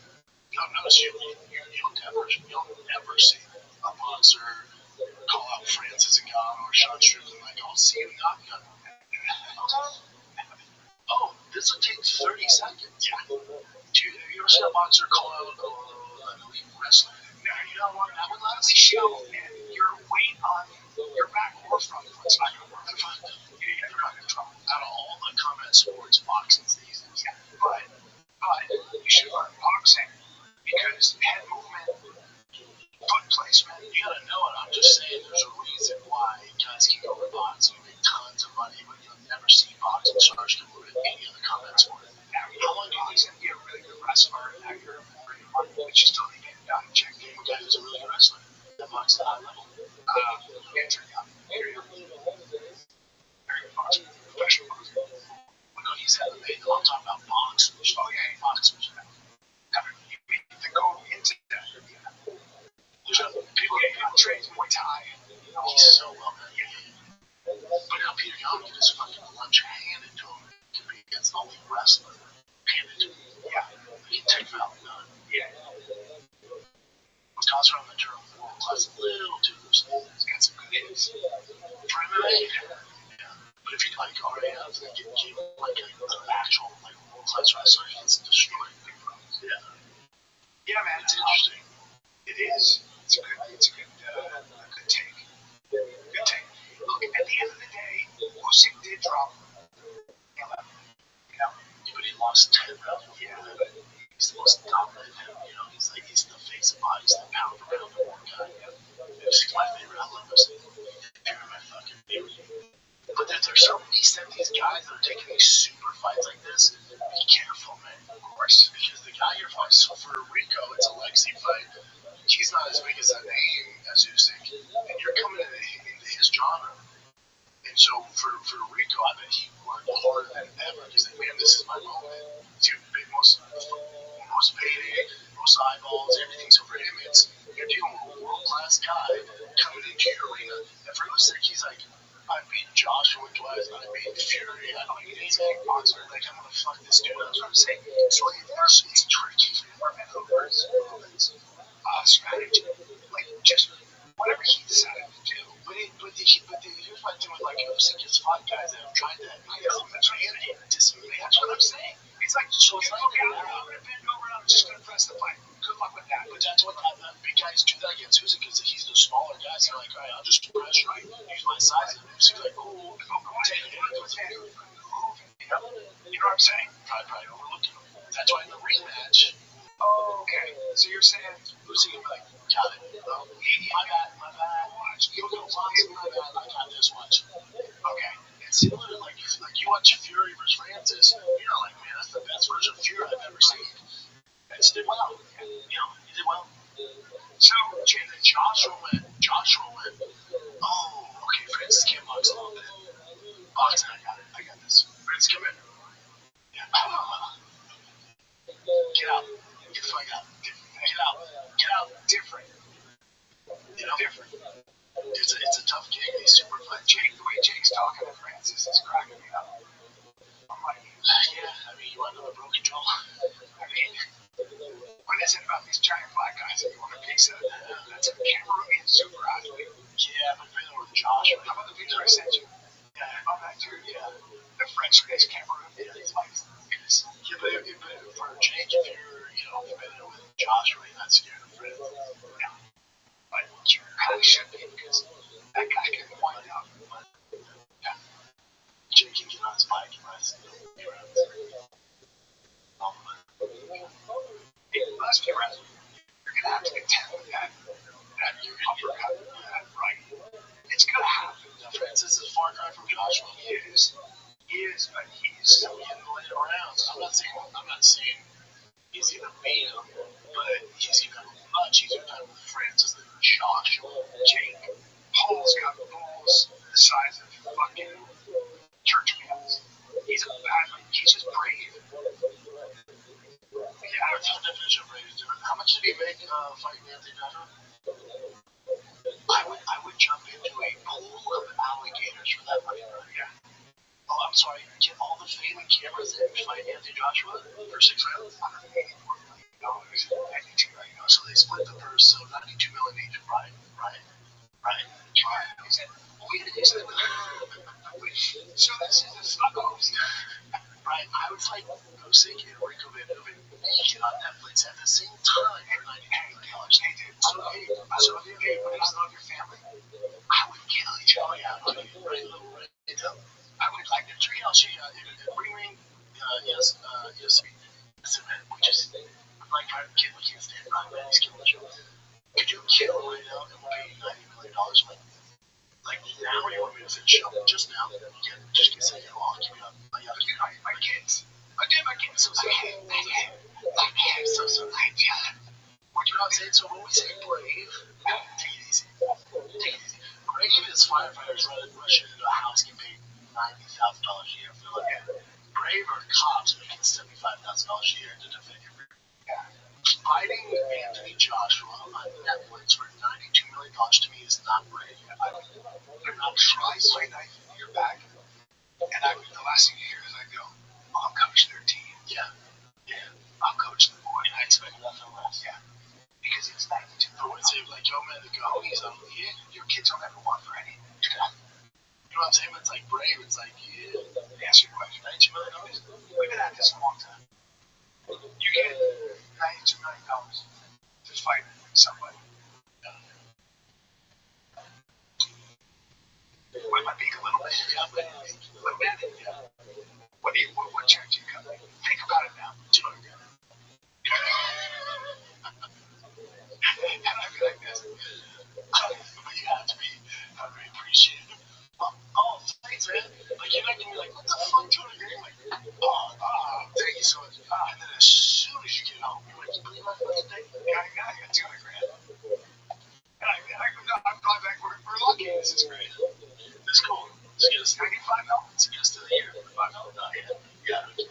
I did that to you. I would. Like, did you ever see the dude? I saw on, I think, X or Instagram, this guy won the lottery with his best friend. They're like both 70 now. And his best friend's like, hey man, either one of us ever win the lottery, we'll split it. Yeah. He was like, yeah, sure. They've been talking like 10 years and he won. Called him, like, hey bud, remember I told you he gave him half. Like, oh, that's cool. Better guy than me. Fuck yeah.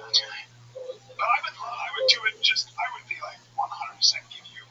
I'd give you money where you were like, okay. Oh yeah, I'm talking about 200. I need to. Here's the kid's future, college and everything. It's like, you have to work. Yeah, that's just for yeah. Pay the house, kids, all that. 100%. Yeah. It's just like because you're just like thinking like, how does the female do that? Well, $5 million is a lot of money. It's a lot of work, yeah. So it's a lot of money. Yeah. Even when you're 92, after taxes, now you're sitting on 50. It's like 45, $5 million. It's a lot of money. When you start going 83, yeah, but then you start negotiating.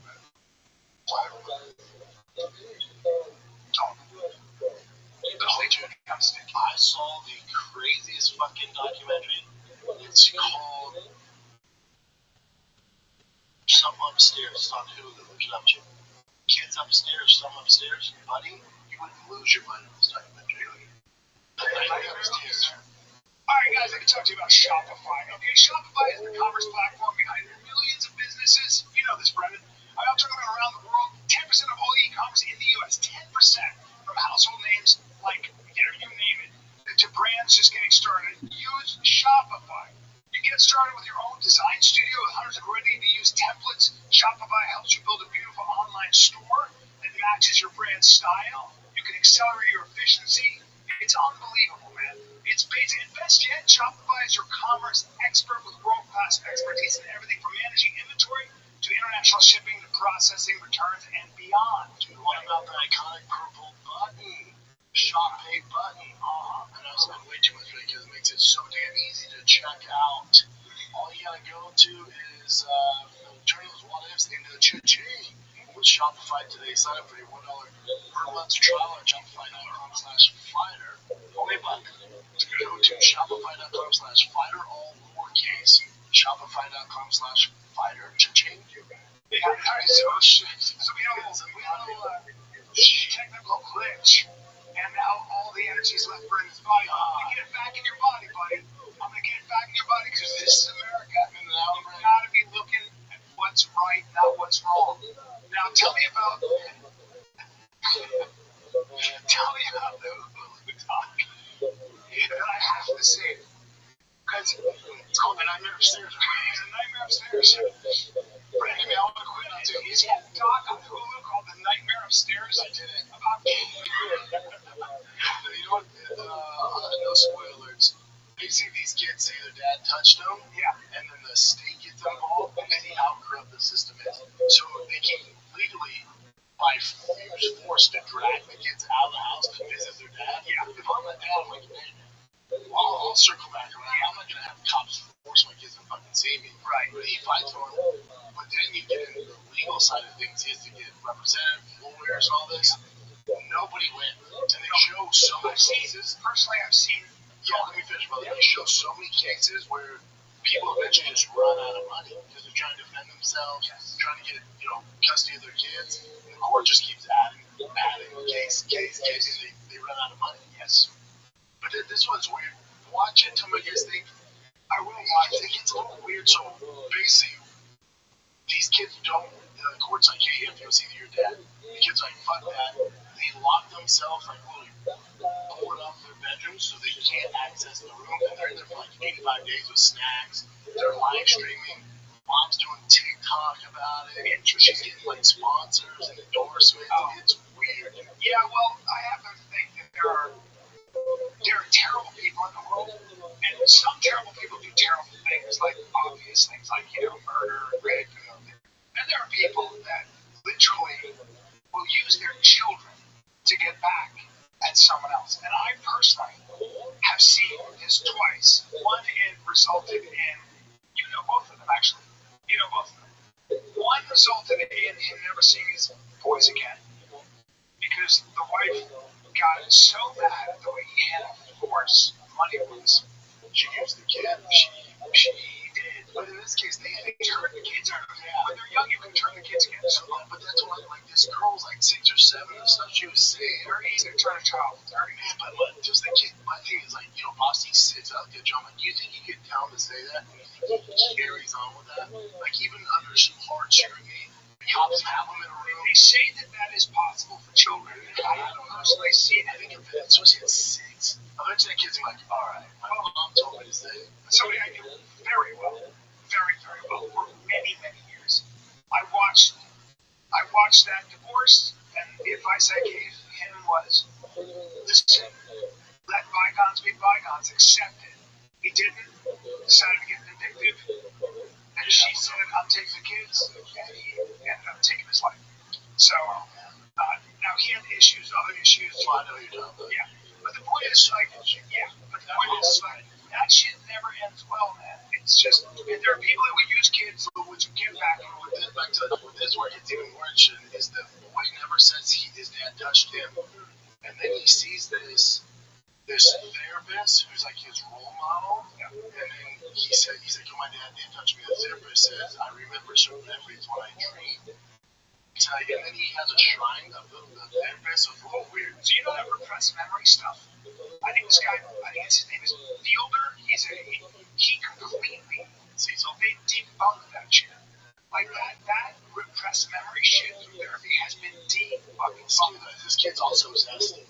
As it shows him as he's getting older, zesty. A little zesty. Yeah, he has some sweetness in his tank. Yeah. Okay, just look at the picture. Look, I don't want to take away from, because there are fathers that do this and they're monsters. And then there are women that accuse men because they're monsters. No, but I'm not saying this to add to this. I'm saying you watch it. I don't know. Yeah. You tell the documentary and you don't know. Everyone's like, what if he shit blow up? And I just went, hold on. I'm watching my mother-in-law, Joanne. I just go, terrible thing. What happens if this was all made up? But the data. And the bottom line is, there are cases, and a lot of them, where it is made up. Because people, men and women, will use their kids to try to kill the other person. That one's worth a watch. It's rated. Man, but especially if the mom was doing the TikTok thing. It gets weird. Yeah, it gets weird, man. Was that because she had to make money because there was no other way to make money? I don't know. She had to make money. Yeah, I don't know. It's weird. The whole thing, I don't know what happened. I don't know the truth. I don't know who's lying, who's not. Watching that, then I was like, man, what if there is a chance? What if these kids make it all up because their mom told them to completely screw that down? I always feel so lucky that I just don't. Also, I don't know. Like, I'm a 6-year-old. If I told Boston to say something, you might ride with it for a day. After a few weeks, though, there's no way still. You gotta remember, though, you're super connected to him. Yeah. You gotta remember that you and Joe have an incredible relationship. Like you're always with him. That's what I was saying. With some people, I don't think some people connect to their kids that way. I really know. I know what I'm saying. I don't have a 6-year-old, even if you're closer to dad or mom. At 6, over time, are you sticking to the same story? I don't know, but are they divorced, brother, or are they together? Divorced. Okay, so that's where.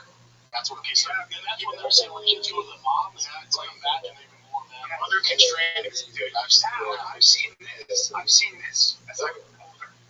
I've seen a mother tell the kid a story, or the father tell a kid the story about love, and then the good person in the relationship, they ultimately win because the kid figures it out. The kid goes, hold on, I've been told this shit this whole time. And it turns out, nah. Eventually you get older and ruins the relationship when you're young. See, this is the other thing, though. So the kids barricade themselves in a room and then live stream the whole thing. And their mom's doing TikTok and she's gaining followers. Like, this is weird. You know, I just remembered something. When I was in college, I had a girlfriend. And there was this beautiful girl that came from her town. And I remember she noticed that I noticed that girl. I said, geez, she's beautiful. I just said it kind of gently. She said, I'm fucking killing it. No, she said, yeah, it's just a shame about her. I said, what? She said, they had to do an intervention. The girls got involved because she was having sex with literally everybody in the school. I was like, what? You see the teacher? She arrived to be sexual, literally a sexual, out of a sexual pathology. And I was like, first of all, I don't believe you. But second of all, I did it first with the way she said it. And then I thought about it, and I was like, because I got to know her a little bit. I watched her, I was like, that's not who that person is. She was a really sweet, classy gal. I was like, my girlfriend is a bitch. She's a dastardly, scandalous shithead. Yeah, bro. Her way of doing it was destroy that girl's reputation. That girl didn't even know, like, she was like, I'm really nice to her because she needs my help.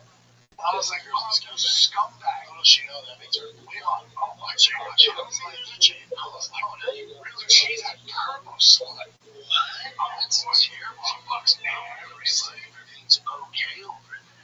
Let me help you out. Looks like she needs a dick to lean on. I mean, a shoulder to lean on. I have way to go, Amy. Yeah. Her name was Amy. Was it? So, wow. It's like the most brightest way possible. And the other stuff, I mean, it happens at all levels. Like, I won't get into specifics, but we're picking kids for a team. The week before, it's Derek said, don't take that kid. Shitty out like that tonight. Like, really? Like, yo, I don't know how to do that. I hate that. Who did he pick? He picked the kid. That's sure. I don't pick Bob. That's a bad guy. I don't pick him in. They can't fall. And I see the kid, I'm like, let's put the fucking my phone guy. Pick the kid on a team with the dad. Like, I'm going to do it. Who's he picked first? Wow. I went, oh. Wait, that's rules. Prison. Okay, right there on the field, man. Yeah, I moved. You got out one over. That's how you move. Let's see what's up. Yeah, people do it all the time. George St. Pierre did that to Josh Koshnick in Tone. I remember that. But he was like, I'm going to tell him to pick this guy. You got to pick that sweet kid, Mike Johnson. It's like Mike Johnson's the athlete. Yeah, people do that shit all the time. Wow. Yeah, you know who doesn't do that? Me. I'm not saying it makes me better. I just don't. God, that shit. I'm pretty sure it's usually the woman. Yeah, I do it too, though. I know, but I mean, I would say the majority. Especially if the dog's out, dude, he's a dick, don't work with him. I mean, like, it's awesome. Yeah, oh no, I mean, the kids. That's such an idiot. Oh, yeah. It's just a bitch. Yeah. Yeah, so my uncle actually invented, the machine that when you put it, like, basically the vending machine. He and his buddy invented, he and his brother invented, yeah, he and his brother, and my Uncle Frank, my Uncle Hugo, invented the dispenser, right? The machine. And they got it stolen. They got it stolen over the Facebook stuff. They got it stolen from them. And my Uncle Frank, to the day he died, couldn't even think about it because he would go into a rage. Because literally, it was like they paid these two New York accountants Unless you took the idea from them. They stole it right from them. They took the idea of it, I think, to the patent office and put their name on it. That's what Zuckerberg really did. You know that story? No. You had two twins in there. Right. That's why they got Right. Yeah. They came up with the original idea and he stole it. This is a fact. And I'm arguing. This is real. Yeah, but did they write that? Did they write the code? Oh, yeah. Because that's where it gets tricky. I will say this. You know why I'm a little bit skeptical of HIPAA-wise? I'm just a corner of the wall. Oh, it is. Oh. Yeah, both of those guys. But then you got to give it up to Zuckerberg who kept that company going and blew it up into what it is, right? I think someone like Zuck is really smart. I don't think so. Let's see.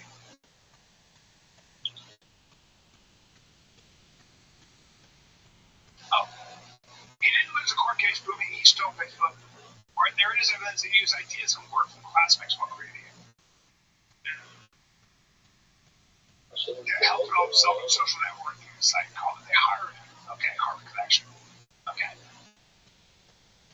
Well, This is Google Gen. This is ChatGPT.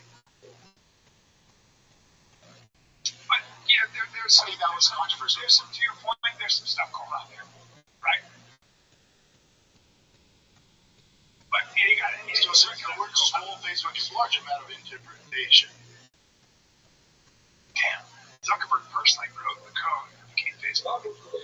He was simultaneously working with the Harvard Connection founders. Harvard Connection was basically the roots. It was the structure of Facebook.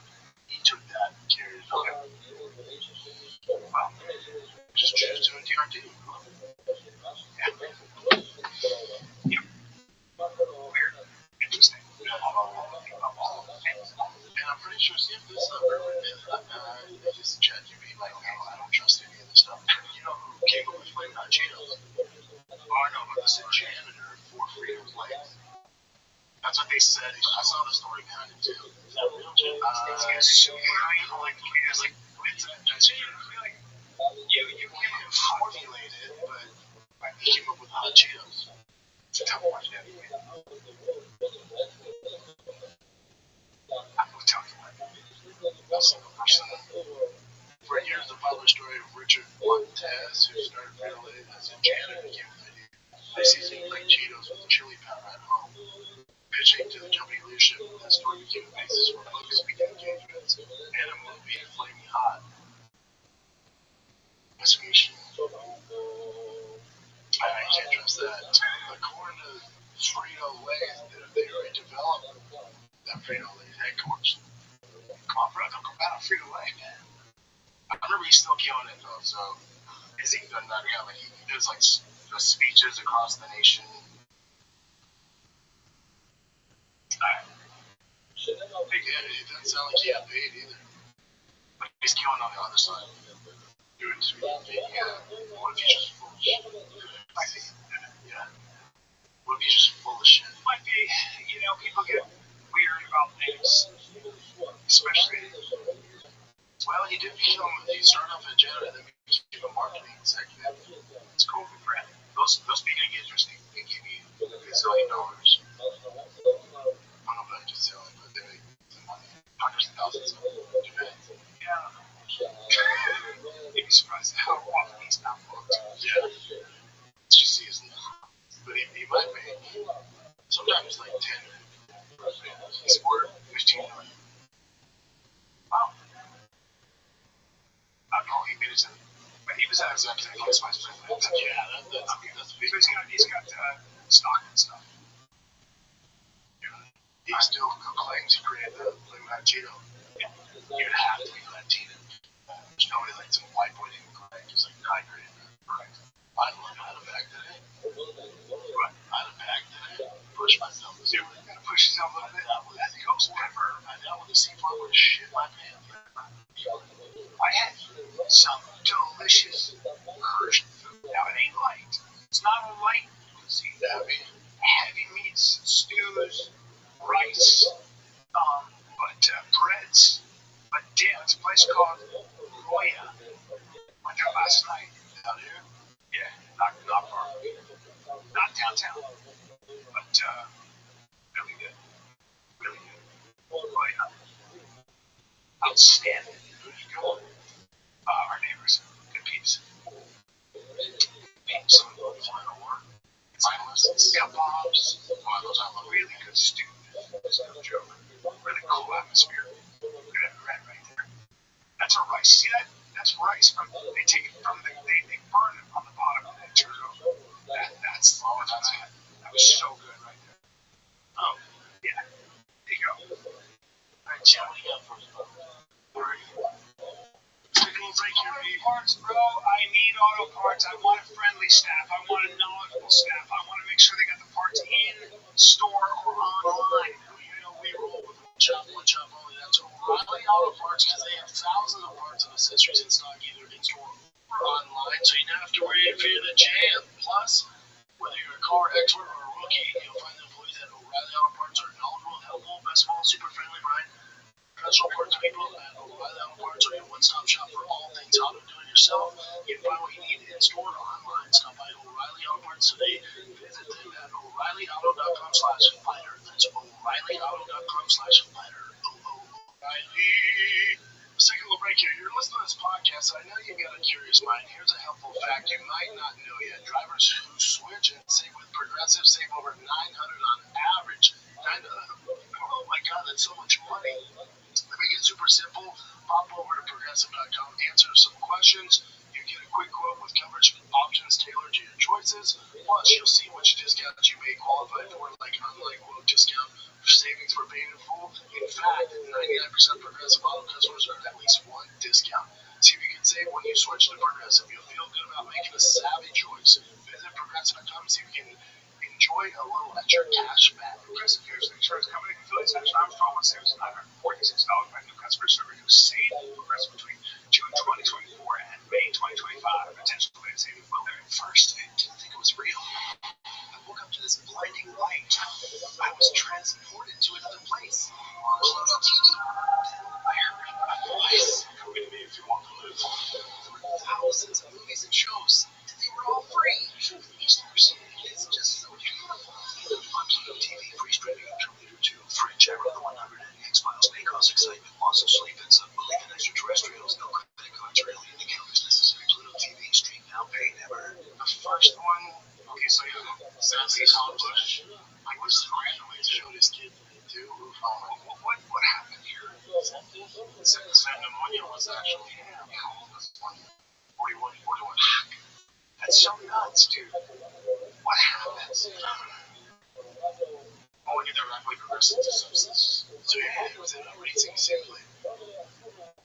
North Carolina, that's where all this shit is. North Carolina. Wow, that's terrible. You just got sepsis. You just won 2 weeks ago. Dude, my friend's sister died of that recently. Bush had sepsis. Bush had been pushing suicide. His cold for weeks while continuing to raise his condition rapidly escalated due to shortness of breath, high fever, coughing up blood. Taken to Charlotte Hospital where he sadly passed away. Terrible. That's nuts, dude. They're terrible. Wow. Yeah. And then Ben Askren said it was kind of similar to he said what it is. How was Ben doing? It was very good. But yeah, Ben was saying this is similar to his, right? Yeah. Wow. Very, very similar. Wow. He goes, this is literally what happened to me. I had zero breathing issues until morning. I was admitted to the hospital. I was sick 3 days before it was back pain. Went to the hospital that day before I was admitted. All my stents and all beside my back. Crazy. Woo. I'm so sad. Yeah, I'm so sad. Yeah, so literally, if you feel anything like that, just go to the hospital. Yeah, I can meet you. Well, I had that cough for 3 weeks. I was like, literally thinking about going. I don't think I got over it. Yeah, it's terrible. You want to see this clip real quick? This also came out. Yeah, so listen with the son. This is Kyle Busch. He's just driving down the road. Yeah, just didn't see somebody wearing his hat. This is cool. Oh, this is. He pulls up. He has the Kyle Busch hat on. It's a girl, and she's like, "Hey, what's up?"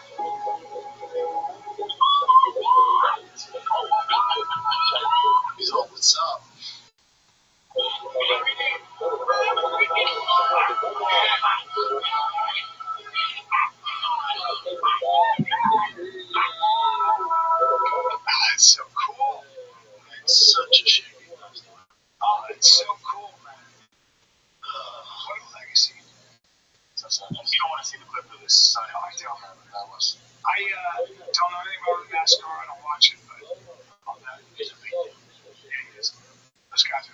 superstars. I've seen some of those guys. I was in Vegas, and the guy in front of me was a NASCAR driver. Jimmy Johnson, same thing, like crazy fitness. Crazy. When you covered this show, right? Chelsea Handler, no comments on how weird is it Chelsea Handler going that? I talked to somebody who was at the roast. Everything we know that they're racist, that they're bigots, that they're sexist. I don't find those jokes to be funny. Jokes about black people or like it's not a joke. It's not. That's worse than like you're not joking about. Are you? Are you saying I'm gonna go? You know you can't do that, but you can say like I find that to be.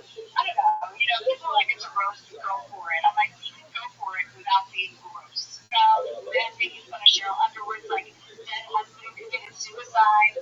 Like they talked to her before, and she's fine with that. She said she's fine with that. She's fine with that. I wasn't fine with that. I thought that was disgusting too. But there was so much defensingness that I knew it was going to be such a like gross vibe that I would be able to elevate it, no problem. And that's what I wanted to do. I was like, all right, well I'll pick it up because they're going to try to bring it down. And Kevin didn't deserve that. It's just every fucking Rothschild, man. It was kind of fun. Shane's response is great. Yeah, I think it's great. So glad to see you're capitalizing on this. Come see me at my shoulder on Tuesday. Before Chelsea, I'm glad she's capitalizing for her. We're all rooting for her. Come see me July 7th. That's a football stadium in Philly. Oh my God, at the football. God, it's such a classy response. I got a soft spot for Chelsea. I like her too, but she sucks. Well, I mean, the roaster, it's okay to find certain things not your thing. I'm upset for a roast. I'm the worst at roasts. I always think I find it uncomfortable. I was like, you get too real. It's fun. Roast isn't for you. I mean, I can complain about it. Especially when I was at Epstein Island. I went time for a roast and she won. Player. Yeah, he's the best. Yeah, he's the best. Steve, you're fresh, so it's fresh. Love Steve. Chelsea Handler accuses Tony Hinchcliffe and Shane Gillis of being bigots, racist, sexist. This is pretty much coming from her. There's a personal experience I had with her. Back in the years 2007, Chelsea Handler's doing the Tonight Show. She goes on making fun of Angelina Jolie's newly adopted son, Max, 3 years old, happens to be Asian. She says, this kid, he's young, he doesn't even know he's aging yet. He doesn't know how bad of a driver he's going to be or how good at nails he's going to be. Then this drew the kids' backlash, accusations levied against NBC of being racist, etc., etc. Here's where I come into play. 2 weeks later, I booked on the Tonight Show. I have a pre-approved set. I'm ready to rock and roll. They say you can't tell your jokes about being Asian. I'm like, why? They're like, well, Chelsea drew such intense hatred and backlash, you can't do your jokes. So I couldn't tell my jokes about being Asian because she made fun of Asians. Now that wasn't bad enough. About 2 months later, 2007, I'm at a showcase, and she's sitting in the audience. I thought, that's weird. I never met her, never interacted with her. I just thought it was odd that a comedian sitting in a showcase watching the comedians just said, oh, Chelsea Handler's here. To which she replied, keep going. You're doing a good little Asian job, Steve. I thought, that's kind of fucked up. All right. So, here's my point. I personally know Tony Hinchcliffe and Shane Gillis are not racist. I don't think Chelsea Handler's racist, okay? Sure, she's got a long history of promiscuity. She's got an affinity for day drinking. She's self-admittedly prescribed a lot of antidepressants. Rumors to be awful to work for. She got a punch card to a plastic surgeon. She's accused of punching down her comedy. She never got married, doesn't have kids. She lives alone in her 50s in the Hollywood Hills. And dinner with Jeffrey Epstein. Well, that doesn't make her racist. Let me just say, as interesting as she lives a nice for herself and that dinner with Jeffrey Epstein, that doesn't make her racist. It's funny as I'm thinking about that. I love Steve so much. And as somebody who knows all 3 of the people, Shane, I know Tony forever. I can promise you, Tony and Shane are definitely not racist or any of that stuff. And Chelsea's a smartass. Like, there's a large part of Chelsea that I've always liked because she's a guy I haven't seen her in a long time, but she's such a smartass in a good way. Like, she's also she's a firebrand. She's gonna speak her shit. They're gonna speak their shit. It's like you're gonna get conflict. You're gonna get conflict. But the difference in conflict, you're trying to do both sides here. The problem is she's a comic. It's calling other comics that roast racist. Yeah, that's a problem. Yeah, it's a problem. She's a bad shit. And she made a living. It's like Howard Stern sitting on top of his ivory fucking house. It's a little kid down. And also, that's how she gets. She's funny when she was racy like that. That's what she's her funniest actually. And she's right. She made her name very edgy. Yeah. And now boo-hoo me. Also, I think it's also like there are a lot of white women that seem to think they have to protect black people, and that cracks, especially when you love black hair. Like that's her demo. So of course she even Cole Alto was saying, hey, we should date. She's like, yeah, I'm dating a white guy right now. But as soon as that's done, I'll jump on back. What are we talking about? We're talking about she dated 50 Cent. It's like very promiscuous, and then she wants to call out them, and they're rushing it. So of course she's making headlines doing this. Like you're the one that signed up for this. Now you're mad at her roast. You're the most savage roasters on earth. And it went too far. Yeah. It's all just bitch shit. I think it's a way to get views too. Okay. Alright. This is not too crazy, but it is interesting. This retired Navy SEAL was on a broadcast, and then he had this thing around his neck that looked like it was a mask. He's got a shadow on it. I think it's a turkey neck like rides, but this is crazy. So I'll play that actual video. That's good. Just to come up with a wild theory. Fox News guest is wearing a hybrid. It looks like you're right. That's pretty awesome. Because they do have what's it called? This CSO it's been going on forever. Yeah, CNS. Like, I thought somebody debunked this though. I didn't see any debunking stuff. He hasn't responded. Apparently. Yeah, that is very possible. Like, or I just have nuts. That's actually very possible. I don't know why they have it. It's just still his face, you know? Yeah, but that is interesting. That's weird. This one, okay, so Drake gifted this like super fan an Escalade. Oh, not a super fan, so it's a little bit like game on you. Okay, so this guy is huge on TikTok. He picks his daughter up every day from school, and he'll play like a Kanye song, a lot of Drake, whatever, like popping song, and she knows the lyrics word for word. And Drake's their favorite. He's huge on TikTok. So this day he picks up his daughter. Drake's in the backseat. no. Oh, that's so cool. Glad you. That's so cool. And Drake came with brand new Escalade.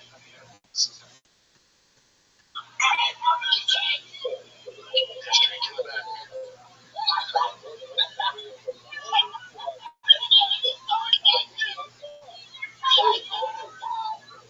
He picks up every day from school and they sing the song.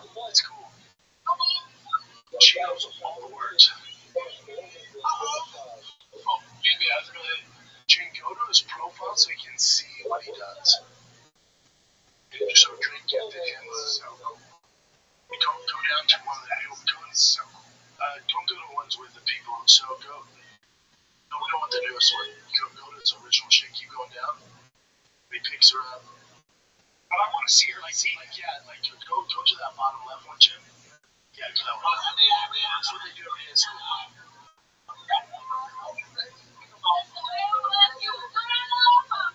She knows all the lyrics.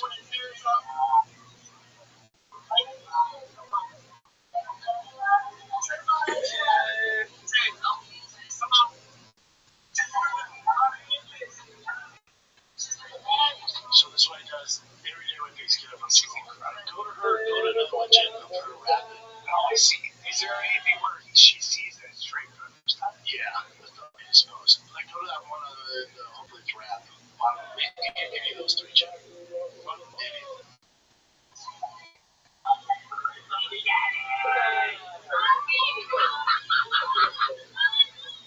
See, this is Drake. See how she knows every lyric? He's a great dad. Isn't it funny? She knows every lyric. Now go to the original version. His last post. Just to see if she gets in. She's freaking out. See if it's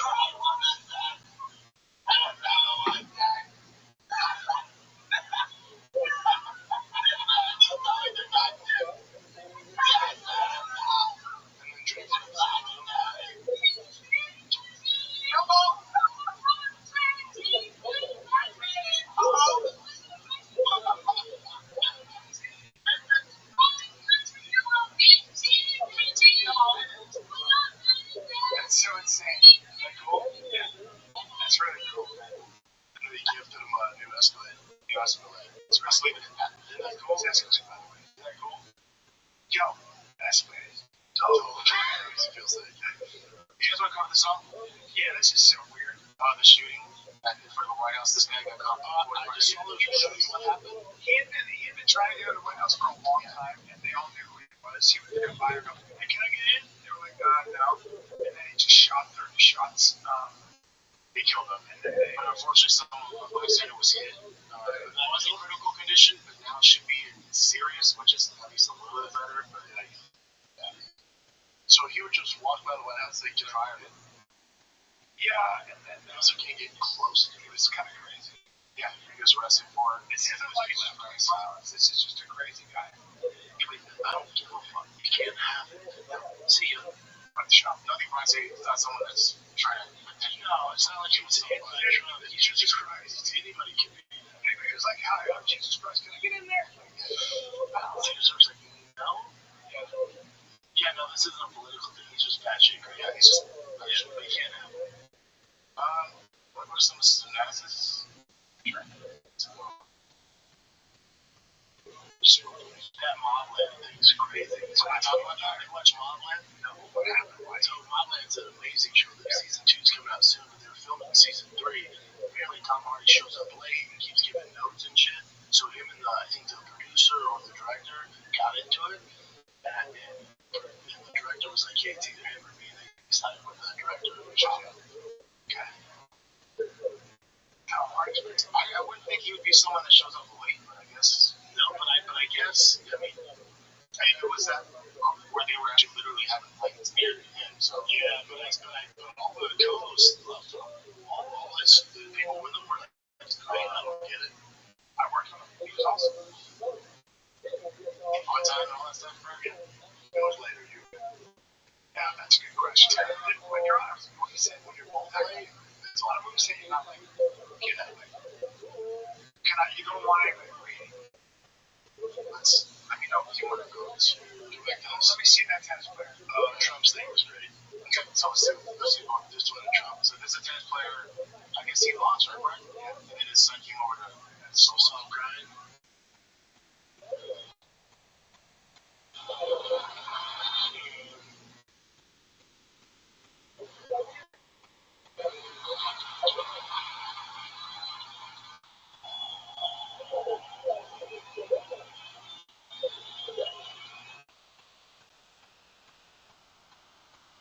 That's cool. So cool. So cool. So, okay, Trump. There's an end video of him throwing. It's so good. You gotta love Trump. Our final broadcast, ladies and gentlemen. And I like Steve Colbert, man. But this is so funny to me, man. He's so good. Trump, I'm sorry. You can say whatever you want. He is very funny. Whether you like him or not, the guy is a fucking creep. As everybody I know knows, he's hilarious. Yeah, but he didn't create that. Someone's posting that for him. I hear you. Yeah, but yeah, it's not like wild. Because he's such a but it is funny. Yeah, that's good. Wait, there's no one else actually looking to see.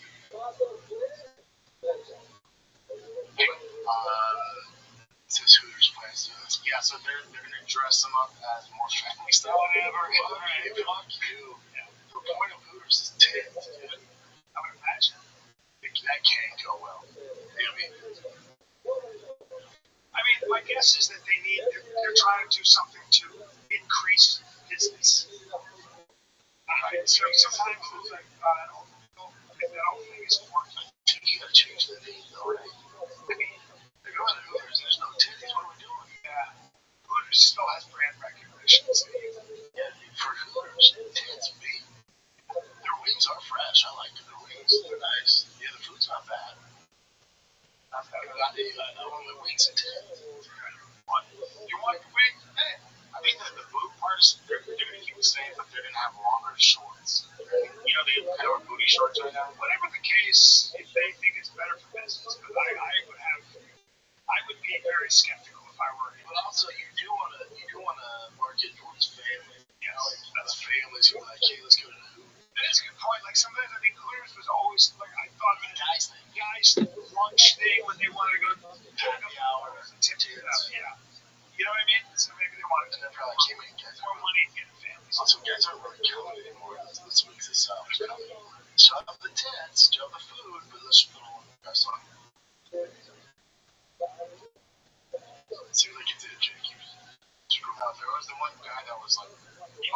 going to deadlines. So make sure you wash your hands and stay out of the condo. Stay out of the condo. How's the condo doing? That must be fun to live there. Shit. I don't know. But they said they have those thermal areas. Strong. So this guy, it's not uncommon. This is wild. It is not uncommon. There are people that do this. Yeah, so he's voting and there are people that get jobs at forms so they can do this. This is a thing. It is a real thing. Yeah, it's a very real thing. I wonder what's wrong with him. I told you, my acting teacher said his mother died. And he went to see her in her work, and the guy coming out was sweating, and he was like, saw him like this. My teacher said, oh yeah, I remember that guy had sex with my mom. He talked about it in class, too. What a weirdo. So, he looks exactly like, there is sexual deviancy on a level none of us can even understand. If you're a normal person, you can understand it, but you and I cannot understand. That's why it's bananas. Yeah, that's it. All right, dude. At least we got through the technical issues. We did it one, right? We ended sex with a dead corpse. So that's our necrophilia. It's a great way to end every podcast. You're on the road this weekend? No, but kids, June 5, 6, Chicago Improv in Schaumburg, Illinois. I am there. So come get something great. All right, kids, that's it. Let's find a kid. We're out.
pretty sure nothing with the word digital in it is a normal law.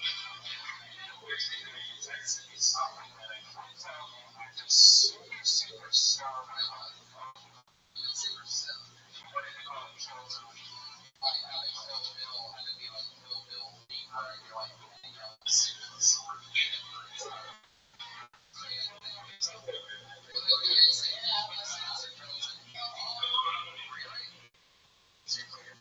Our head of security. He's here again, ladies and gentlemen. Put your hands together for the Iron Adrian.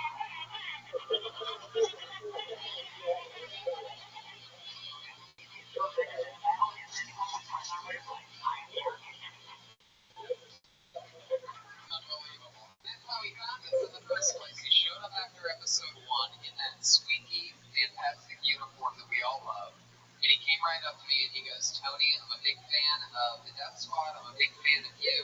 I'd love to be part of any show, anytime. And I go, well, that's great because you're our new head of security for no apparent reason because he can't even move in this suit. He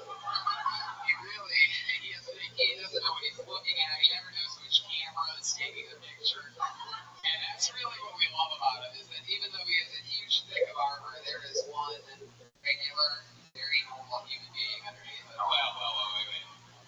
We need someone that we can check and fly. You want to do that? Yes. There we go. Yeah. Estrogen in this party. What's that? That's one name you and the name you. One wonderful Tony is in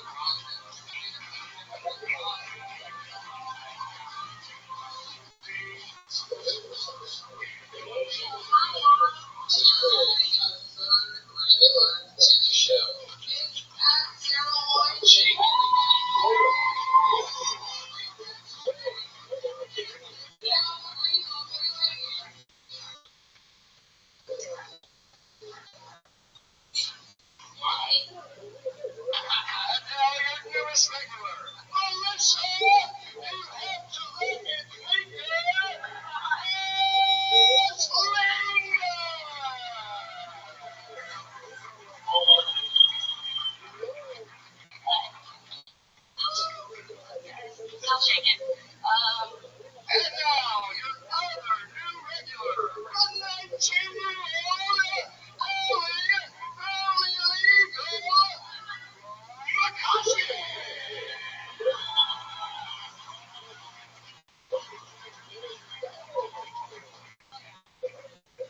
Contact everybody.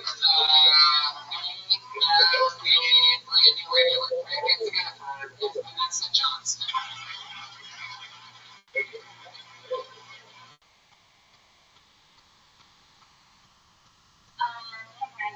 Wow, and I'm excited about this. It's a one-word only name that I'm sure I've never seen before. Put your hands together for Malcolm.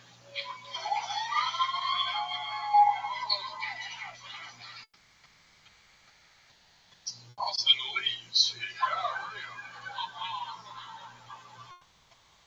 You're a lot of fun, man. That's awesome. Welcome to California, brother. That's really awesome. Malcolm? Yeah, Malcolm, no problem. If you want to do the next Ice House again, I'd love to have you back. Okay, hello. Back on the Ice House. Welcome. I don't really want to wait for the 5-year anniversary show to see you do a new minute on this show every single week. And if you'd be down, I'd say we just make it official right now that you're a new regular on the show. I'd be down with Malcolm Hatchet is the first ever male regular on the show. The first ever African American regular on the show. Although clock's just died out a little bit on that part. This guy is really fucking cool. I saw him play here a few times. I love his album. It's Pat Reagan. It smells like shit. You should get it immediately. I've been listening to it the last 4 days. It's all I've been listening to. I'm obsessed with the styling of my friend and now yours, Pat Reagan. Everybody knows.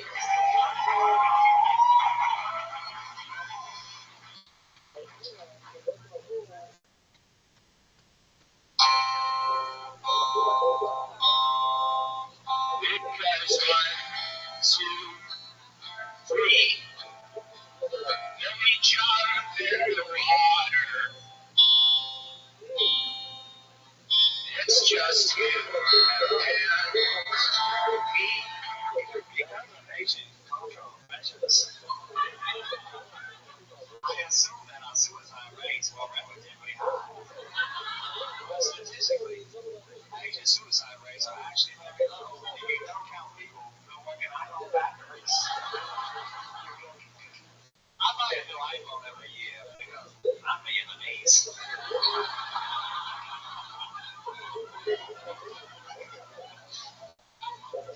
So like all iPhone owners, I don't care if Chinese people bow.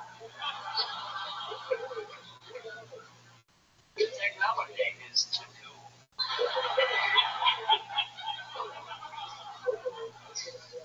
Pregnant women can now actually use their cell phone to figure out an agenda on the baby inside. How it works is, first, you lock the phone. Then you gently slide it into your vagina. The fetus unlocks the phone. It looks at all your text messages. You tug it out.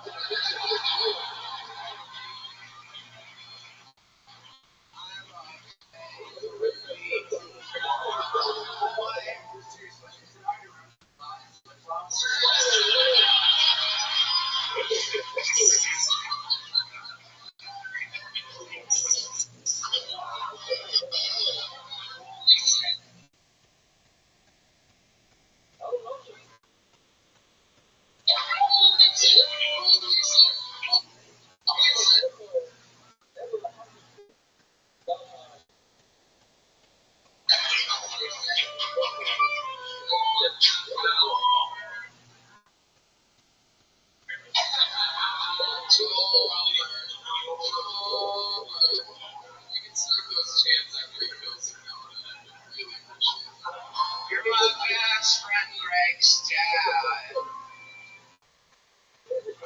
So we've actually seen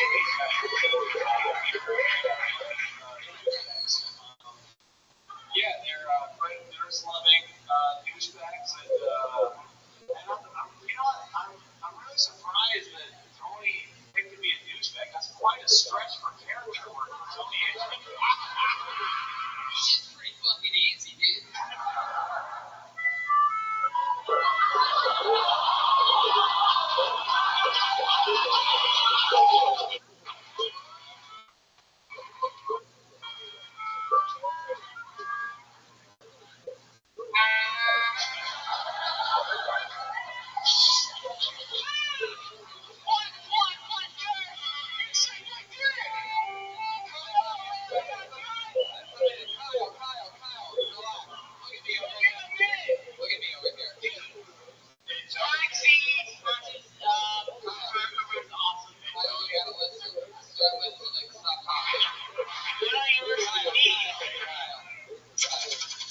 Tony, can I just say Blanca from Street Fighter was pretty rough?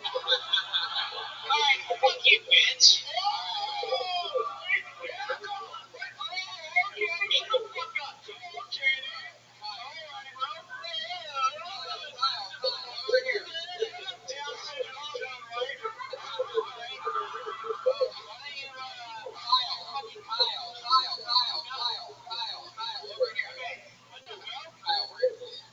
So what do you do, Kyle? He's a full-time garbage pail kid. There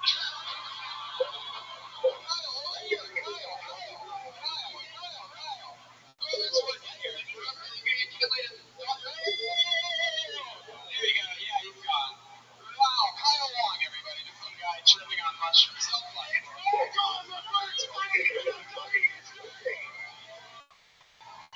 Jeremiah, defending his ground. Wow.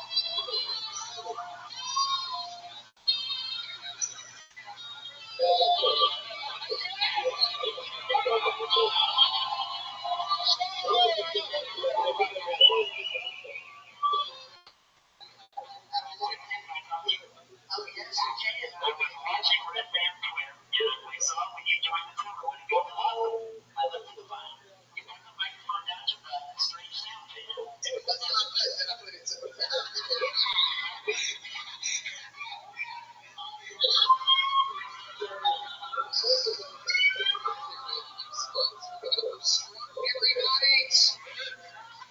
It's gonna be these guys. It's Joey Diaz.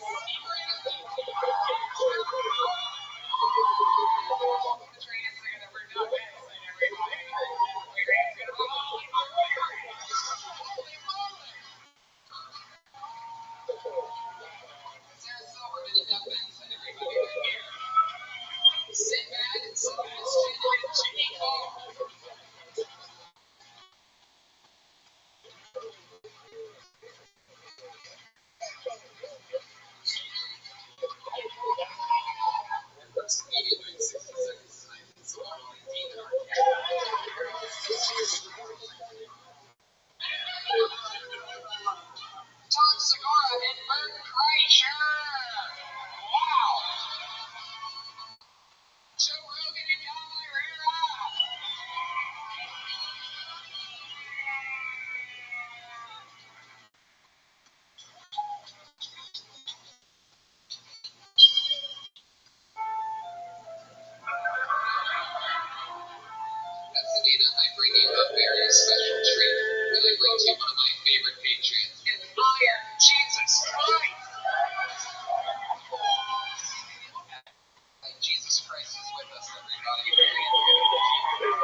Sam, are you being serious, or is that just caused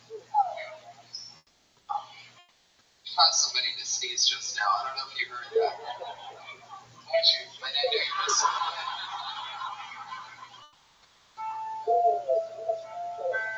Ladies and gentlemen, my good friend and one of the greatest human beings in the world, Matty Roddy Piper, is here.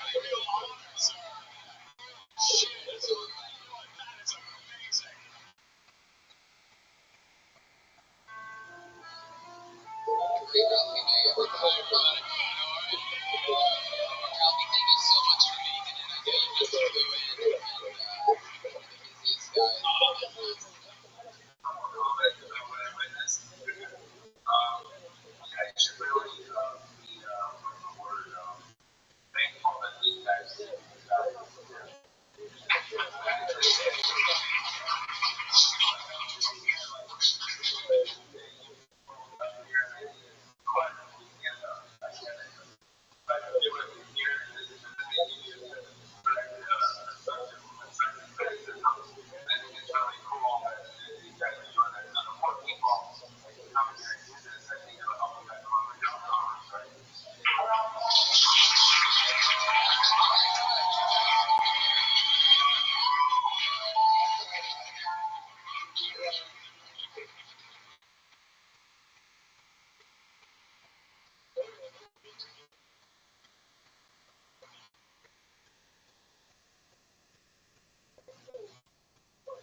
Bruce Buffer, everybody, come on! What the fuck? That's how you get a fucking party started. This is the 5-year anniversary of Kill Tony live audience. You guys excited? Sounds like it. I fucking love it. But before we get into everything, let's break some news. We have a special announcement, and I'm very excited about this announcement that I wanted to make about this show for about, say, 5 years. And the announcement is that Kill Tony is going to be at the largest comedy festival in the world, Just for Laughs in Montreal, Wednesday, July 25th. And this Big Sunday in Casa de Art, a 400-seat theater. hahaha.com/en/show/kill-tony. And how about another announcement? Kill Tony will be at Just for Laughs, Toronto, Canada. That's JFL 32, September 26th through the 29th. Great thing. That's fucking huge. Those are the two biggest comedy festivals in the world being accepted by the mainstream, Brian. That's right. I think they finally caught on that we have some loyal fans out there. We got a brand new tablecloth. Look at this. This is from Christian Ramirez and Los Angeles Print and Design. Thank you so much. How about one more time for Bruce Buffer? Make sure you listen to his podcast. It's time. And you can get your own championship intro just like that for anything. For a friend, a wedding, a birthday, anything. You can go to brucebuffer.com and he will do that for you. So hell yeah, we're moving along. Should we just keep it moving? Oh hey, Ryan J. Evil's here, everybody, the house artist. For years and years and years, while you just all sat around listening to the podcast, he draws every episode, and he's drawing tonight's episode. Well, everything's available at RyanJBell.com. He has a very special, unbelievably awesome, brand new 5-year anniversary poster that's available in the lobby. Yeah, after the show. I put the new Kill Tony shirts out there. Yes. We are selling stuff in the lobby, so. What are you going to sell that outfit you got from the Starship Enterprise? Well, as soon as you sell your John Lovitz collectible edition, I'm working on it. it's taken me a long time to gather enough confidence to dress like a breakfast sandwich, so I'm pretty excited about it. Should we just keep moving along? Should we bring out tonight's guests? What do you guys say? Let's just keep this fun train moving along.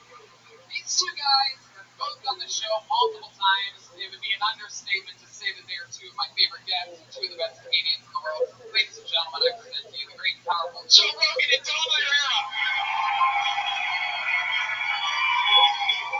Here they are. Two of the greatest in the world. Two of my best friends. And two of our favorite guests.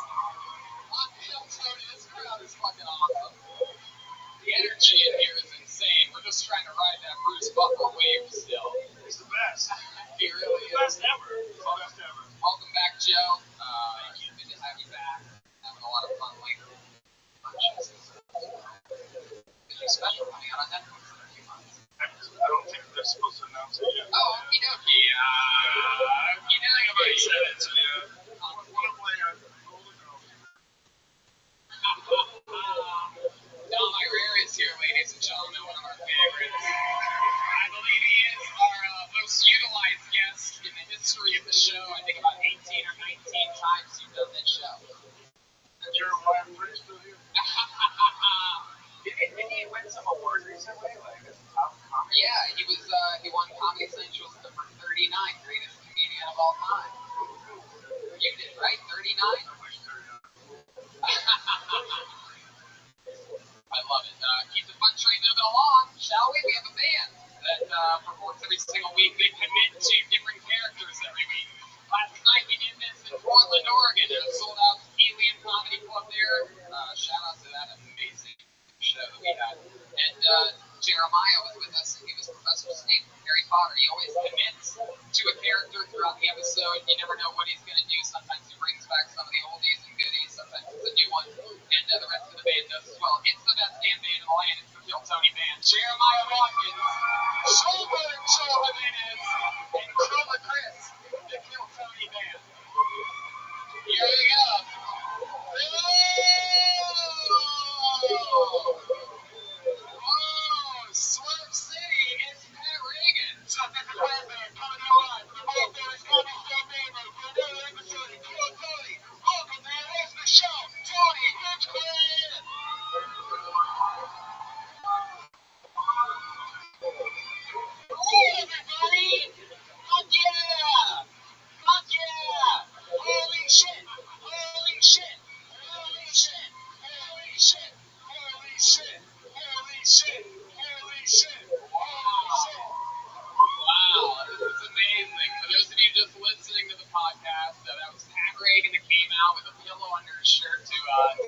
Red Man character.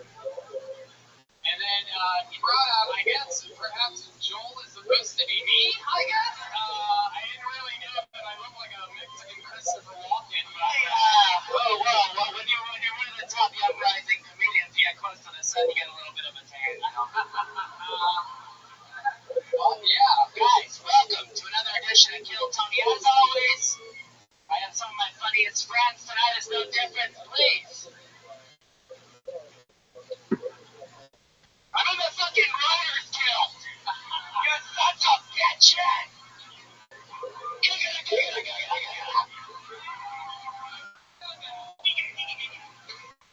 You've never made that noise before. If you have, you should start. Here we go.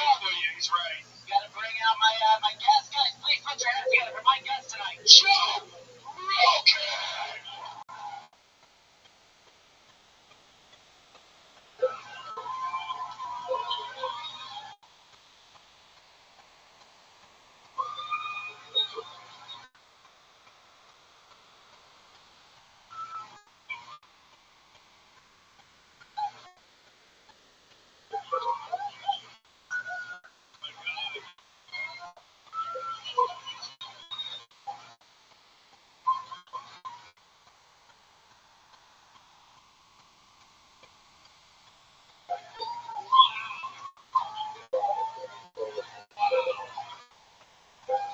Wow. For those of you listening to the podcast, he looks like the actual Joe Rogan if he had stage 6 cancer. Wow, if Powder got a bunch of tattoos, this is what it would be like. Oh my god. He has elk written on a Jack Link's beef jerky bag and on it sugar arm tattoos. And how did you get your head to be like that? It's impressive. You went to a real professional for that. I'm a millionaire.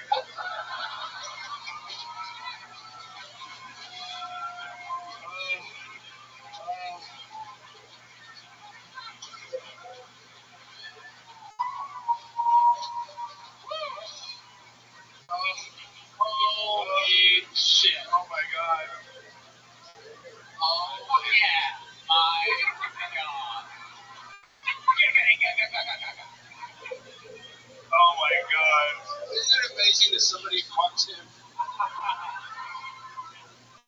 Well, this is exciting. I like this cast. We have Joe Rogan, Ryan Redman, Josh Martin, for those of you that couldn't tell down there at the end. And then Joel Jimenez. Hello, everybody! Some version of Tony Hinchcliffe.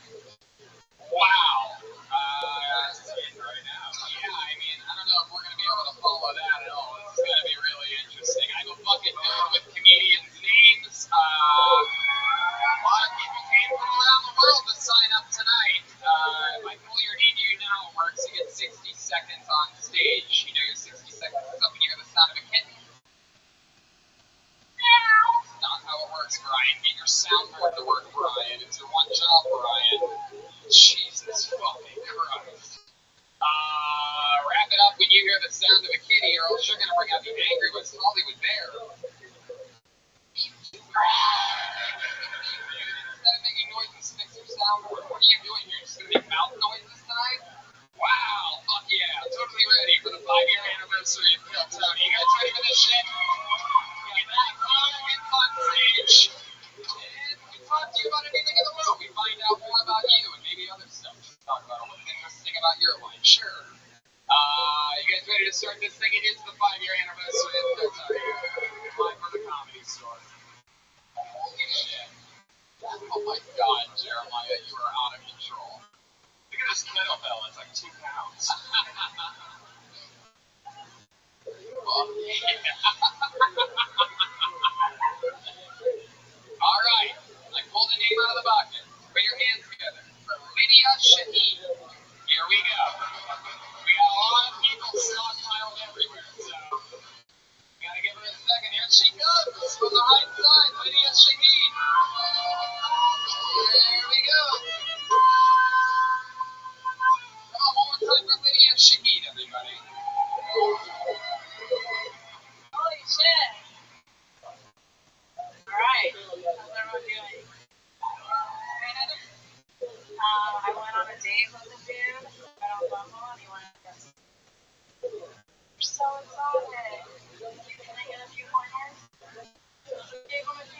was like, I'm from a country in Africa. It starts with an E. Near the Middle East. This dumb piece of shit called me Islam. The worst part wasn't that he called me Islam. The worst part was that I didn't correct him. I just slept with him after all over. And then he ghosted me. You guys know what ghosting is? So they forget you exist. They just stop texting you back. And I was like, how did I get ghosted? So I just started texting him. I was like, I hate it when we fight. I told all my friends about it. My friends were like, how are you and Nick? We're still fighting. I don't get it. Wow. Was that the cat? Yes, it was. Someone's got a broken soundboard. Lydia Shahid. Yeah. This is your first time on the show, right, Lydia? Yeah, it's my second time. Back here. Oh, yeah. I'll play my whole fucking rig. Did I? You've been ghosted too? How long have you been doing stand-up? A little over a year now. All here in LA? You're from LA? Orange County area. Right. You still live there? You talk like you're from Orange County. True. What do you do for a living? I'm a special needs educator. Retards? They call me intellectually disabled. We don't use the R word. How long have you been doing that for? About 3 years. I'm starting my course. What's the most special kid? What do you like? What does he do? His name is Brian Redman.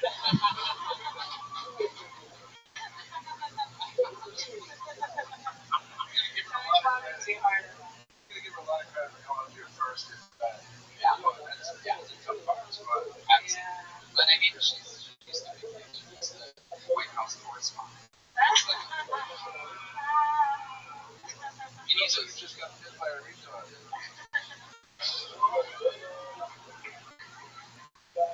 Tom Herrera living in the 80s. I was taller than Joe.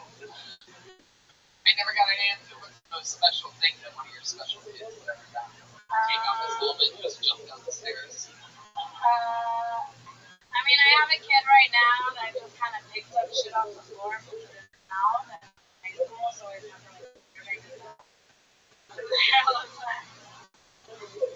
To someone translating this, putting it on Twitter, getting mad at you. You have to move the mic stand. That's a, is that what it is? when you first Okay, I was going always to. get that stupid thing out of your way. Because otherwise you're like, God, that stupid thing's in front of me. You ain't thinking about it. It's a good, it's a good thing to do. It's hard. Yeah. Someone say ready, set, go, and you didn't even know there was going to be you, and then a minute later, it's like, it's a courageous job, and to do it on the internet, it's very hard. But you guys are doing it's probably one of the most difficult things to stand up, and no one should ask you to do it. But since you're doing it, it's fucking hard. It's hard to get going, right? It's hard to start off and feel like shaky, a little weird, like I was saying, I gotta say something, but I don't want to rush it. Yeah, I think I'm still waiting for 2 of my friends to get in. I can't even process this yet. What color are they? What ethnicity are you? I'm Egyptian.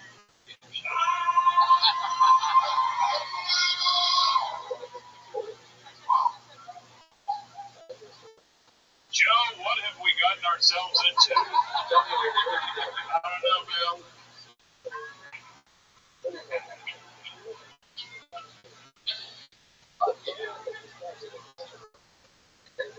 Your last name's interesting. Does it mean anything? Okay. Brian, stop it. Stop it. Don't do that. Stop. Want to lose different booter? God damn it. Oh, holy shit. This is already the best kill Tony ever. For sure. Wow. Yeah, Lydia. So how's stand-up been going for you? Good? Yeah, it's pretty good. You get a lot of male comedians hitting on you a lot. Yeah? You ever hook up? Yeah, how'd that go for you? Friends or were they? I'll see you in a minute.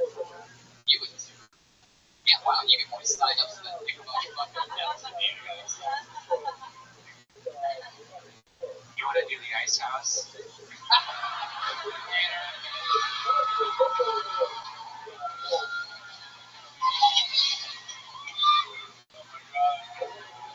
Fuck yeah, Patty Regan is back! Wow, that was fucking hilarious. Oh, Jesus. That's my boy Patty Redman right there. Well, Lydia, you're part of history. Tough position to get the show kick-started tonight. Anything else for Lydia, guys? What do you want to talk about? What do you want? No, you baboon. It was funny. You're funny. You have funny ideas. You have very funny ideas. Very funny. You just gotta get loose. So let's do a lot of sets. Do as many sets as you can. No, I felt like she warmed up. I felt like she warmed up a little bit in the beginning. I felt like you were a little. It's hard. It's fucking hard. She can't work. 3 seconds. You look so calm. Still look up and say, I know, but she did warn you. Oh. It's not that you shouldn't have said that. You should have said it. You know, no big deal. But in a regular show, like the getting started part is hard. You gotta speak real clear how you get started working to set the stage. And the microphone standing in front of you is always there. You're always gonna get that thing on. People always like, this shit is fucking fine. It's just weird. But fine. It's fine. That's the most important thing. There you go, get the show started. It's Lydia Shahid, everybody. Talk like an Egyptian. Even know that you. We need to do a walk of shame joke on that last week. Good thing you didn't. Pull another name out of the bucket. Put your hands together for Cento Fanti. One word name. Here we go. Those are usually interesting. Cento Fanti, ladies and gentlemen. Here we go.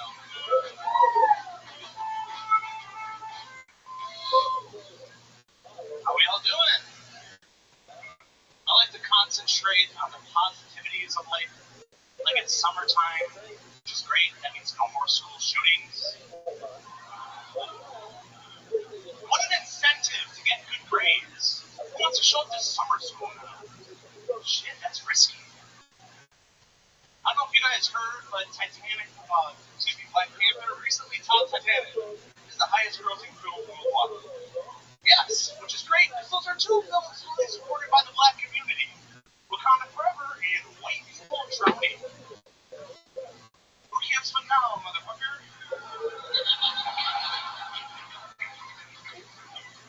Growing up, I thought the DMV stood for domestic violence. People were always like, I hate the DMV. I can't stand the DMV. Yes. And there was that one motherfucker. I was like, I don't mind the DMV. I gotta keep my eyes on you. Fuck yeah, Cento Fanti.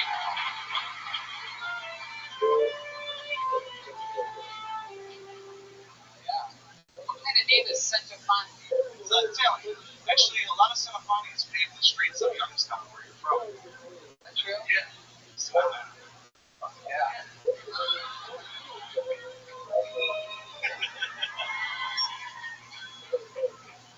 is that true? Jamie, look that up real quick.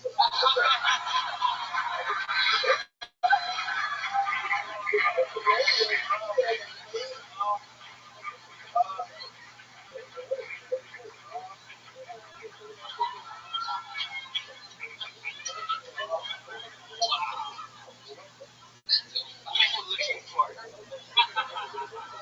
I'm scared to ask. Young Jamie. Cento Fanti. You don't really look Italian. You look more like a relief pitcher that let himself go. Like you were just Big in the bullpen. You look like your Muslims could eat more. There he is! Oh yeah! Jesus! Oberk's back to the party here!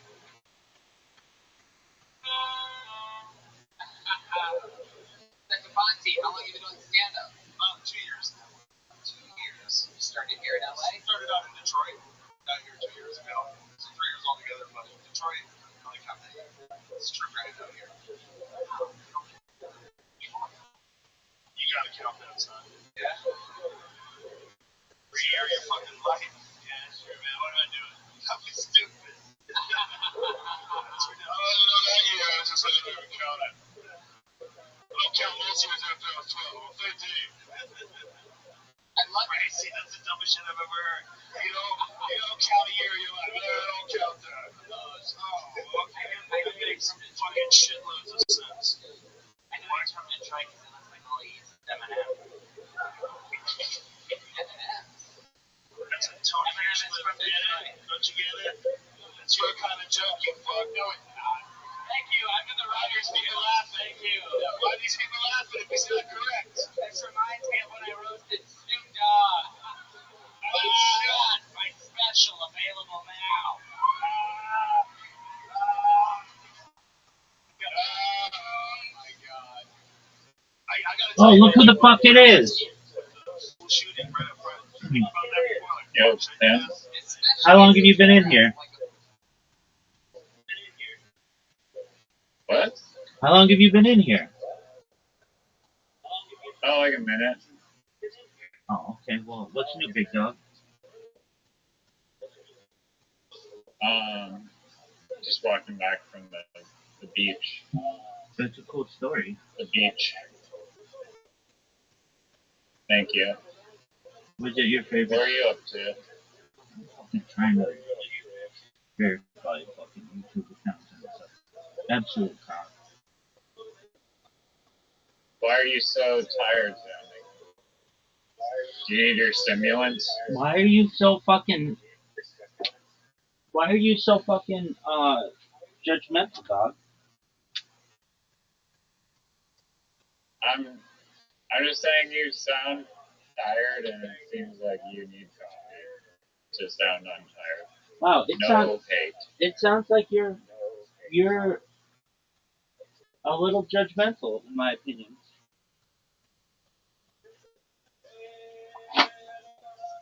Your opinion is incorrect.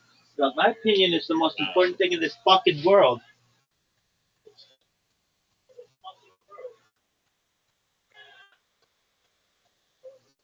That's a cool story. Yo, dog, why are you using all my fucking black magic? You steal my ideas and expressions all the time. Never, not once. I wouldn't steal anything dog shit. Incorrect. You steal Are you gonna say everything. I stole the word incorrect from you? Yeah, totally, absolutely. Did you patent the expression incorrect? You don't patent the word, dog. It's a trademark, and everybody knows that. Same thing. Incorrect.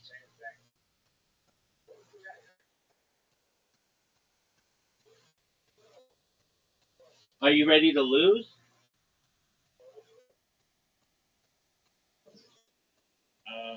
Is that patented? Can you patent whipping someone's ass in literati like 8 times in a row? Doug, do you want me to tell you what was on the Fighter and the Kid today? No. Those words need to be not spoken of. That podcast sucks. Everyone knows it sucks. No one wants to hear about it. The worst. Doug, I'm in agreement with you. It is the worst. But there's a billion other things that are fun. Yeah, but let's talk about it. So I watched it today. It was terrible. Bob Lazar. No. I can't right now. Doug, I can't. you know you love it. I cannot. It is the worst podcast in the world. What are your thoughts on Stevie Weeby? You're trying to get Stevie Weeby in a bad podcast for discussing in the future. He will be huge. Stevie Weeby is amazing. Have you even seen a single episode of Or you watched that one girl, like Violet Jones or whatever? I didn't watch it. I didn't say I watched it. I didn't say I watched it. So you didn't even watch the Violet Jones episode? Why would I? And you thought that the Violet Jones episode was its own, like, podcast? It is its own podcast. She has Stevie Weeby. She has 31 of them or something. She has 31 episodes of Stevie Weeby? No, she has 31 episodes of her podcast. Dog, everybody knows that.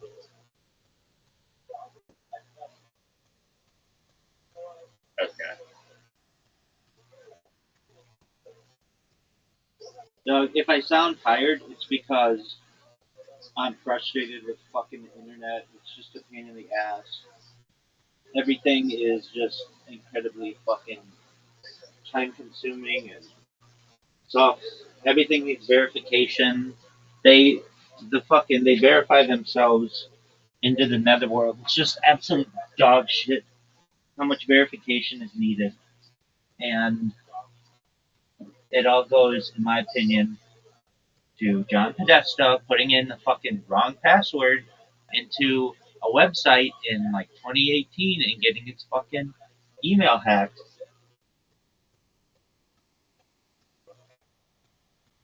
Arguably, there's the two-factor authentication is not even secure with like SIM swapping. It's like another step.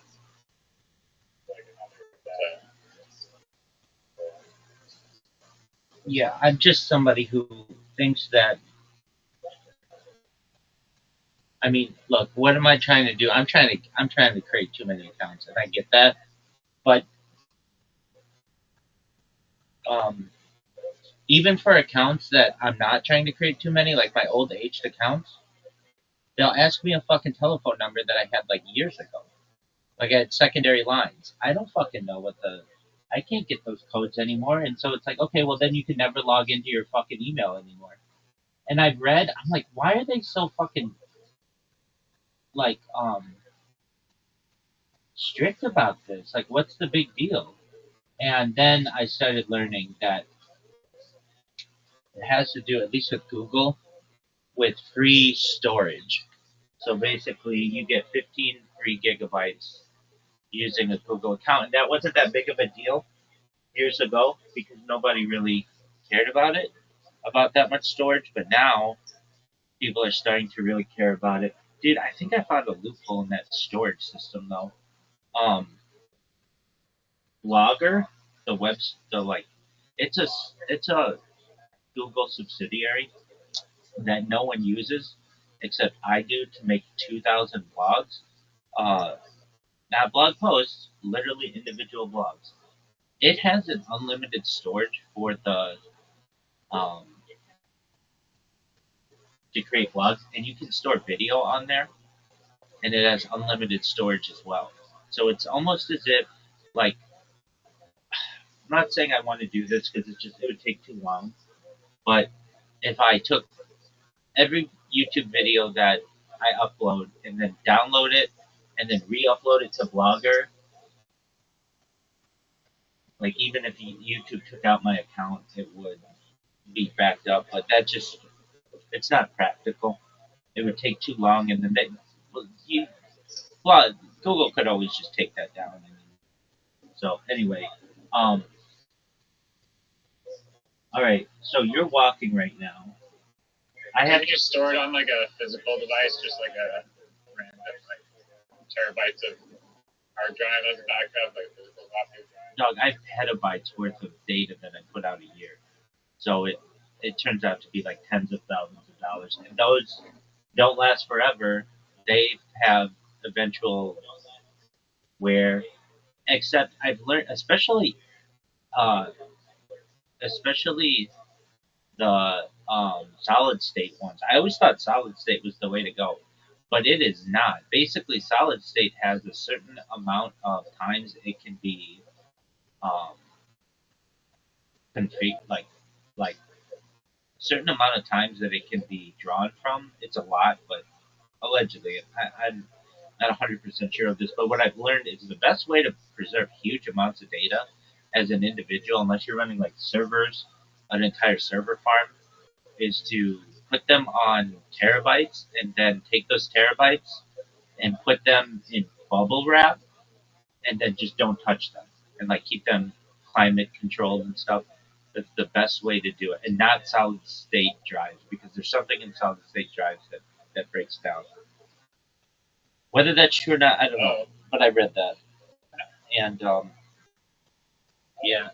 Um, in terms of other shit, dude, my day just feels, and I know you hear me talk about this. Like I have to restart my streams. An hour of my day at least is dedicated to just clicking fucking buttons, and it's like the buttons don't always connect, or they'll connect and then I don't know. I'll have like a slight disconnect, and then I've got to restart some of them. I think this would drive people mad if they were, if I wasn't so dedicated to it. I know I'd be like, fuck this, I'm not doing this. But It filters out the people who are committed to the pursuit. It's a good thing in the long run. I agree with that. So the guy who I did the podcast with yesterday, he's like, "How did you find out about me?" And I told him the truth. I'm like, I created a robot that scrapes all of the publicly available Spotify data, and it found you. And Also my idea. Not your idea at all. Not at all. I don't know. I definitely told you to do that.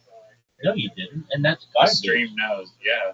That's fucking garbage. I like how you're making up stuff. Literally. No, I'm not making it. I'm being 100% serious. I told you. Maybe you also had the idea because it's not like that abstract an idea. But I went in here and I was like, yo, you should build a robot that scrapes all the podcasts on Spotify. Okay. But that's not what it does. It scrapes on the publicly available data on Spotify, which is completely different, and everybody knows it. Cool. Yeah, no, it is cool. It's one of the coolest things that I think anybody's ever heard in the history of humankind. Okay. No hyperbole. No, dude, nobody even uses that word. Okay, so what else? I slept really well. I slept for like 10 hours, but then I awake and it's like I literally feel like I got hit with a fucking 2x4.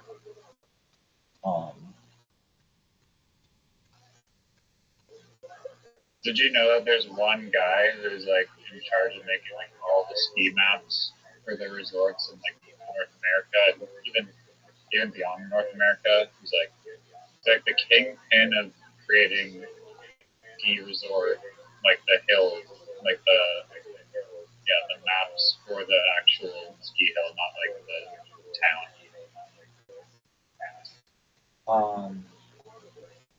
Hold on.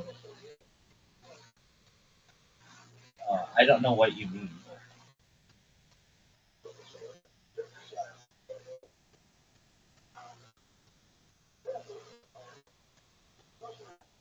It's okay. Wait, you're saying ski maps, not masks, correct? Yeah, the map that you look at that tells you like the names of all the individual runs. There's a super famous guy that is like renowned for it, and he's done many of the ski maps in North America and beyond North America as well.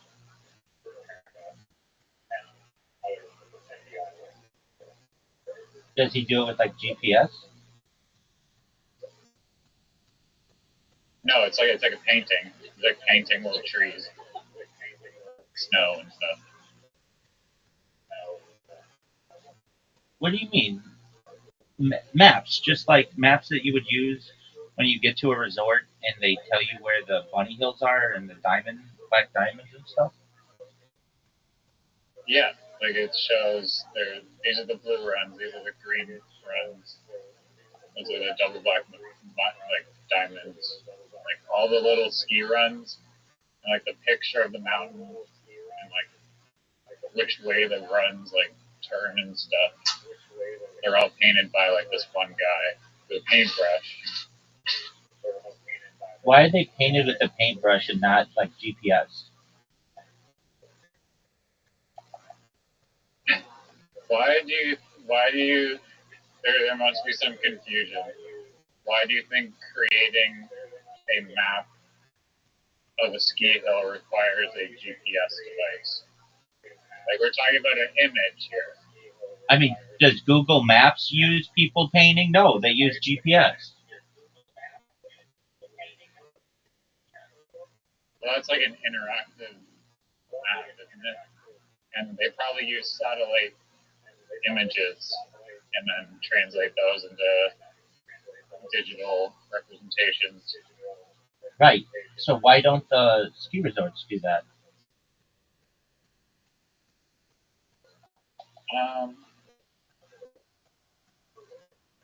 I think the base image is probably he doesn't just start off and like wing it. He's probably working from a reference image of the ski hill, and then going off of that. Okay, why? And maybe I just have to see a version of this, but why wouldn't they just use a satellite image? Because it doesn't look as good at all. A satellite image from base is going to be a top view. It's not going to be like a front perspective. So right there, it's already wrong. Unless you use photogrammetry or something and then like zoom or whatever, but that technology always glitches currently. And yeah. Okay, but I mean, don't like trees? He's just the pro at it. Don't trees grow? Trees do in fact grow. Yes. Okay, so isn't his image or whatever like outdated within a few years?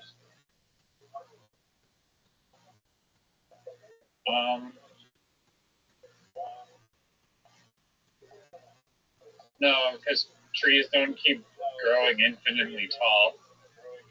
They probably No, but like new trees slow down. they drop acorns and like cones and stuff, and then the new trees get planted or like start growing. Yeah, but I don't think it needs to be so damn precise where each tiny little tree is represented 1,000% accurately. It's a map, isn't it? It's a map of the ski runs. Like the ski runs where the lack of trees are on the mountain aren't really changing. Okay, where do you find these maps? Like in the lodge or something? Yeah, they'll be in pamphlets or sometimes the chairlift or the gondola will have it. Definitely when you get to the top of the chairlift, there's like a giant sign that is the map, and it's telling you all your possible directions for you to go skiing down and which run and how to get to whatever chairlift. Okay, now I'm understanding you better. It's like I get what you're saying now. I didn't understand. So you're saying all the maps that are located on ski runs that are outdoors are all painted by the same guy. Yeah, he has the lion's share. All right. Well, I'm going to take that over just because I think that it can be done more. Like, how can't that be done more efficiently in Blender? Now they're beautiful pieces of artwork. Each individual map is a work of art. Okay, that's a cool story. It's not that accurate. You're gonna have a constantly updating, refreshing map. Yes, I am. It's going to be a television. I mean, they could just use a photo. A TV screen. Just take a picture of it. That's what I'm wondering. Why don't they just take a picture of it or use a TV screen?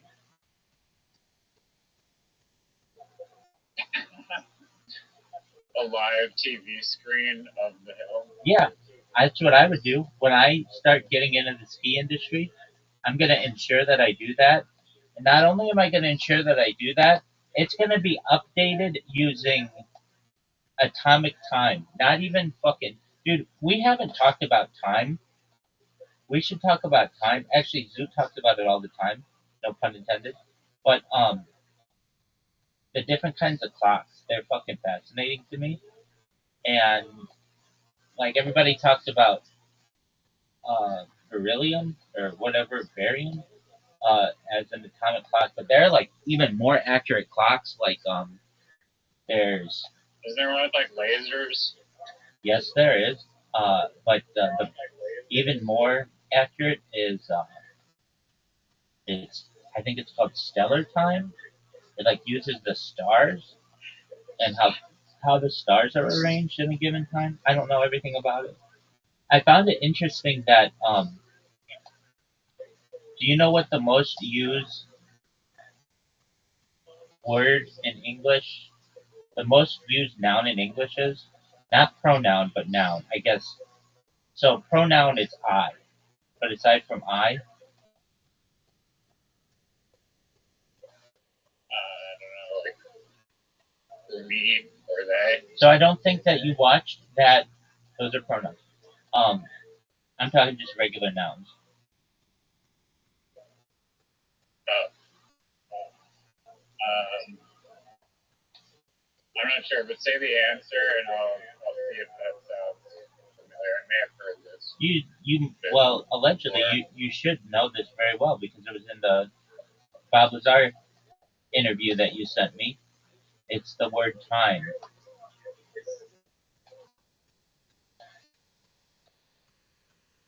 Oh, nice. Yeah. So did you watch that, or did you not even watch it? No, I watched like 5 minutes of it. You didn't. You didn't. You really didn't watch it, I watched 10 minutes of it. dude.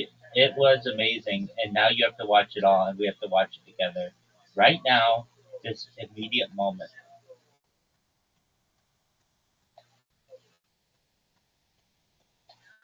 I did the summary of it, so I'm good. You didn't know the thing about time. They can only summarize the most important information. Well, that wasn't important. Unless I prompted to summarize the most least important.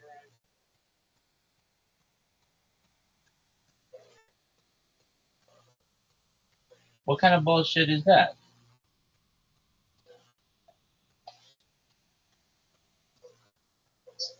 Stellar our time bullshit. I don't know if you recognize that you made me watch a 3-hour podcast that you didn't even watch. So now I can't even refer. Okay, if you send me a 3-hour William Montgomery podcast, I'm not delaying it, and you're not gonna have to nag me for like 3 days in a row to watch it. I'm watching it immediately on the spot, throwing my barbecued sausages into the compost bin, and I'm watching it. Doug, you haven't even watched all the William Montgomery podcasts. There's an entire William Montgomery podcast known as Brothers in Cursive that you've never even watched.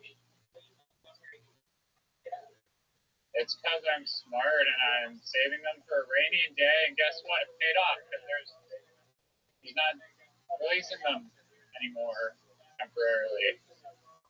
So I still have some left. It's called saving.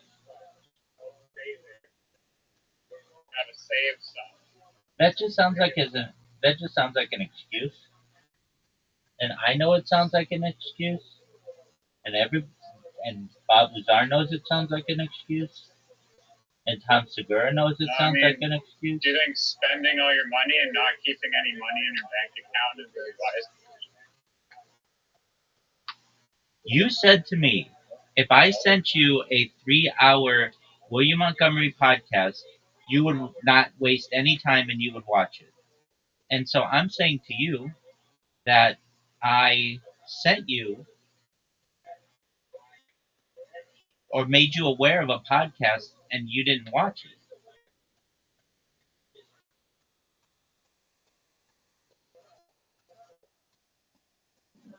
Yeah, you did not send me a 3-hour William Montgomery podcast. Is that something that I need to do? Do I have to send you a link or some bullshit?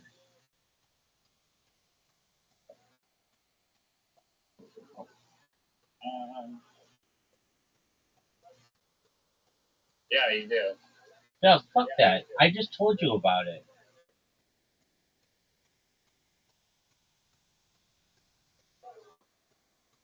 And you didn't even know it was a thing. Do you know why they call it the Brothers in Cursive podcast?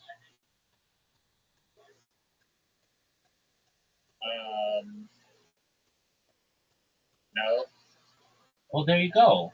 I mean, that's a perfect example of the bullshit that you're spewing.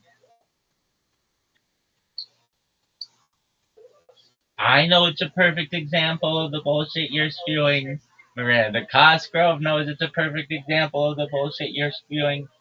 Zoot knows it's a perfect example of the bullshit you're spewing. Everybody knows it's a perfect example about the bullshit you're spewing. You're over here like, hey, everybody. What car is it? Grenadier? Is it an EV? Is it like an EV or something? No, I've never seen one. Is the company Grenadier? Okay. Nice. They're all decked out and campy and stuff. That's wicked.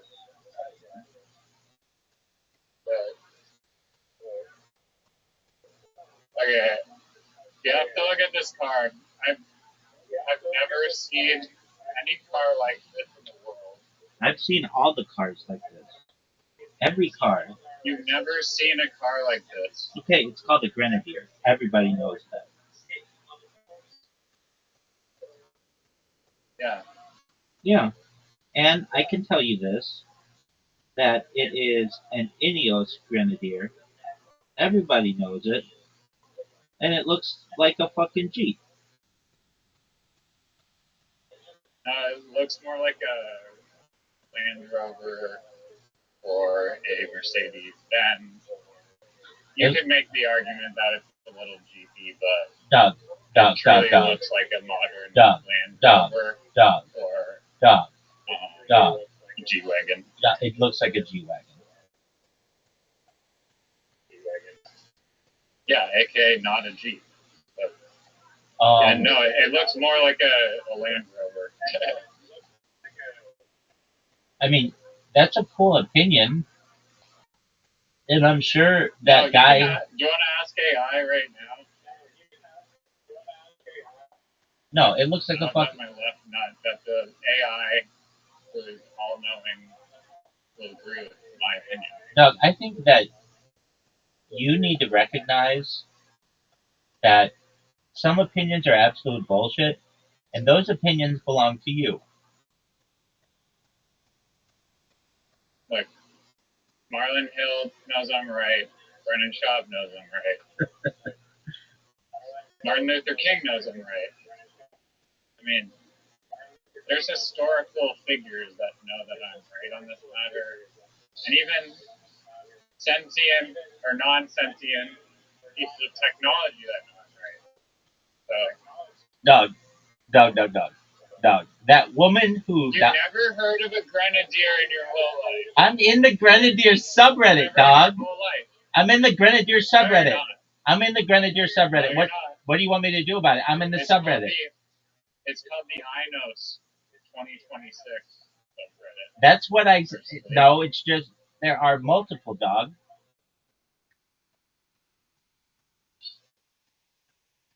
it's a lie. Balthazar knows it's a lie. Balthazar only tells the truth, and he knows it's a lie. He cannot tell anything but the truth. Dog, I have a question for you. And this might be one of the greatest questions in the history of the world. So I'm just going to say it. And I don't really want any of your bullshit that you normally spout. This is just straight up amazingness. Okay? Did you suck that guy's dick who owned the Ionic Grenadier? Yes or no? I'll wait. No, I literally, you heard me ask him a question. I was like, what car is this? And he was like, because I looked at the badge on the front, and it was just like two half moon shapes facing each other, and I was like, I didn't say, the only thing it said on the car was Grenadier. It didn't even say the company, Inos. So I was like, what car is this? And he was like, Grenadier. And I was like, oh, I've never once seen this in my life. Did not know it existed. Yeah, well, are you a member of the subreddit? That's my question to you. Are you a member of the subreddit? I will be. But are you? 10 minutes from now. Okay, actually, not even kidding. Not even kidding. I was already a member of the subreddit. I don't know when I joined it, but I was already a member. I created the group. It's not a group, it's a subreddit. Subreddit is a group. Then why don't they call them Reddit groups? Instead, they call them Reddit subreddits. I'll wait. That doesn't mean that a group is not a subreddit. That's a cool story, and everybody liked your story. Here's the thing. No one gave a flying fuck about it. That's the issue. And the other issue is that you haven't watched Kill Tony in how long? I'll wait.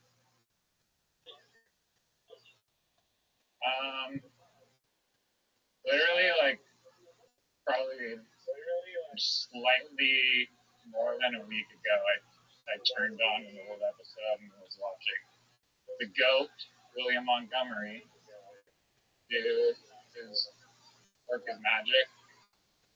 And so, yeah. No, nothing on that show is worth watching aside from Montgomery. You don't even watch that.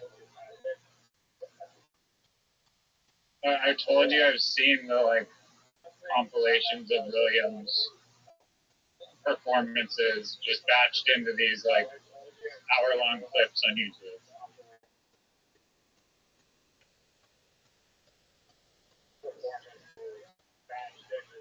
So you do watch Kill Tony? No, I don't watch Kill Tony. I watch William Montgomery. There's a stark difference. Okay. Well, guess what? One of those two is actually worth watching. Well, guess what? I've got some shit to do. And they both end in Y. Okay. And that shit is I have to restart my computer and install an update, which could take as long as like 10 minutes. And then I'm going to come back, and you better be in the elevator shaft, and then I'm going to beat the living piss out of you in anything that you want that's called mini golf and or literati. Do you understand?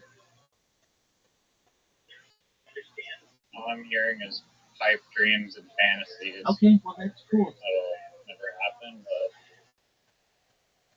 fine. All right, be right back, big dog. All right. Jesus.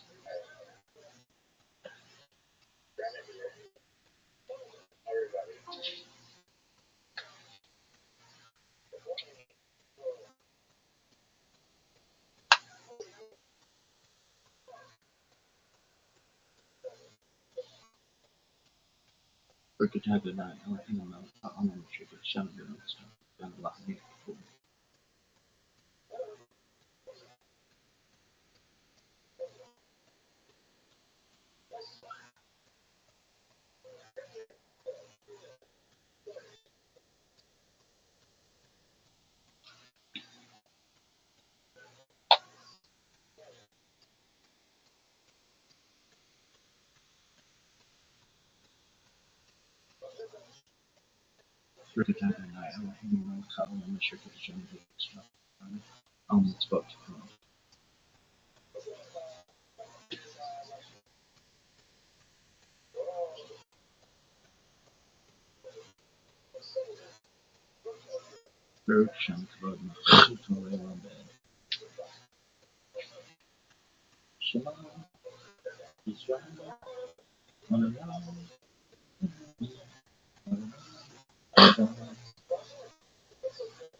Take a school shoot. Now that's a fucking Tony into a joke.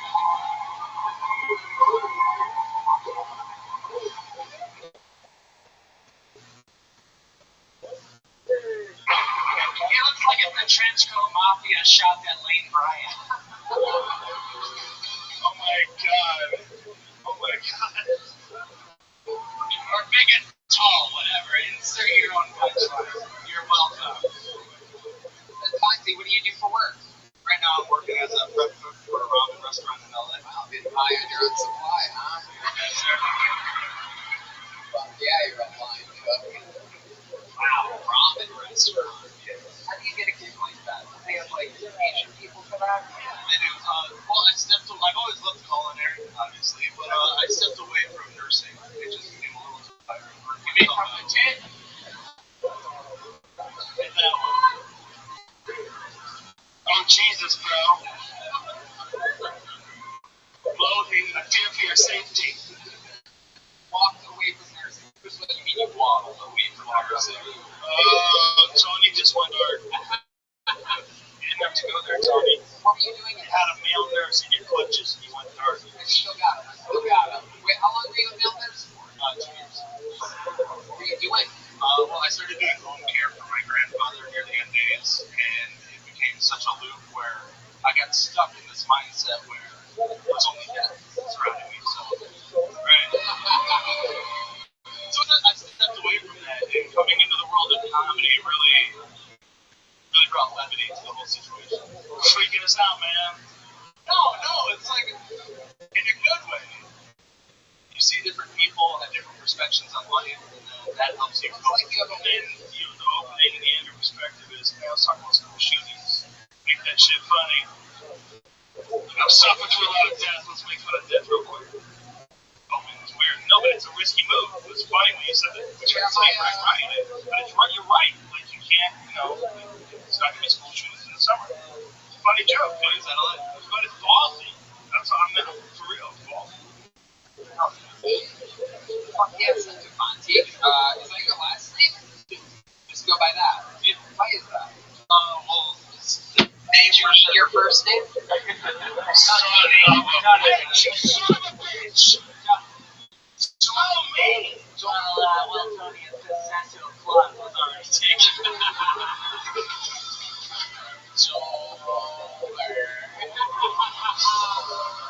Oh my god. I can't take this. Oh my god, I am too high for this right now.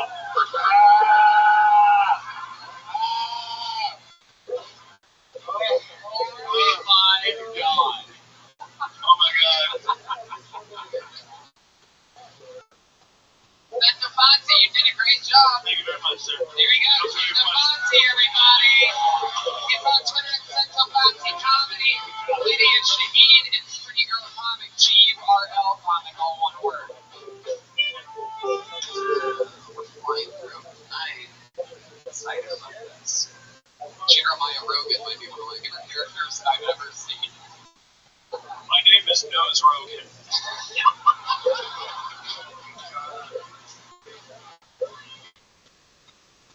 Oh my god.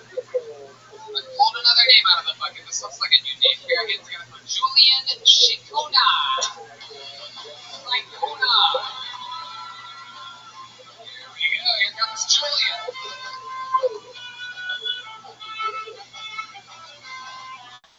Julian's good, everybody. Come on.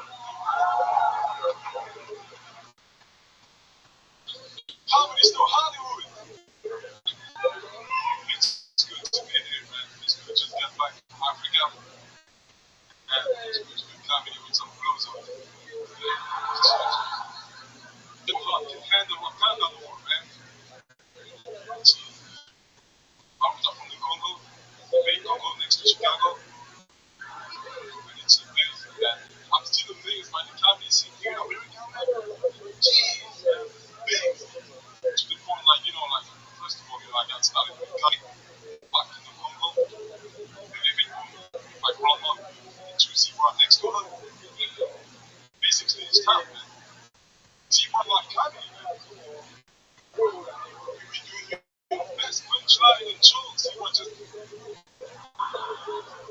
guys, we feed you guys, we don't pay for tickets. What's going on? Here you go, Julian Sakuna, everybody. Ryan, come on! We didn't even get to interview him. Julian, how's it going? Grab the microphone. How are you? Okay. How was your bobsled ride here today? I'm doing good. Are you? This is your first time on the show, right? First time, yeah. Oh, yeah. Oh, yeah. How long have you been doing stand-up? I did my first open mic in 2015. And I stopped. It's been years since This is your return after a year-long break. Well, the rhino he was protecting finally died. Oh, God. Jesus. Tony, what is wrong with you? I'm in the writer's jail. Get it. I never say that. What is that noise? That's your noise, bro. From now on, that's your noise. When you do that Cartman thing. No, that's his noise from now on. I have no idea what you're How does it go again? Get it. I'm from Youngstown, Ohio. That's where the swagger comes from. Idiots. Oh, yeah. So, Julian, is that true? Did you really start stand-up in the Congo?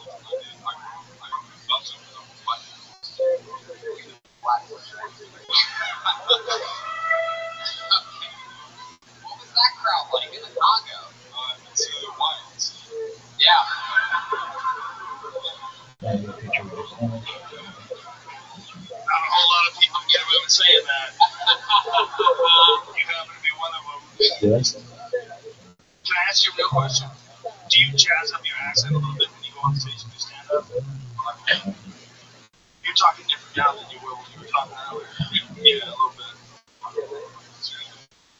Alright, let's see. I'm an ICE agent. Hello, Julian. I'm an ICE agent. How are you? Good. Yeah. He can control it. I'm good. I've been in America my whole life. What do you mean I sound? Alright. Oh, really? I don't even know what I'm saying. When you said Belgium too, I was like, oh, that's what it is. It's like an extra thing to your English. It's interesting. I grew up in Belgium. Like, right. My culture. Spending time with my family. What do your parents do? What goes on in the Congo? So my dad is actually a very famous Congo. Yeah? He used to be a fisherman also. So he had a great market also. So we hit your mom?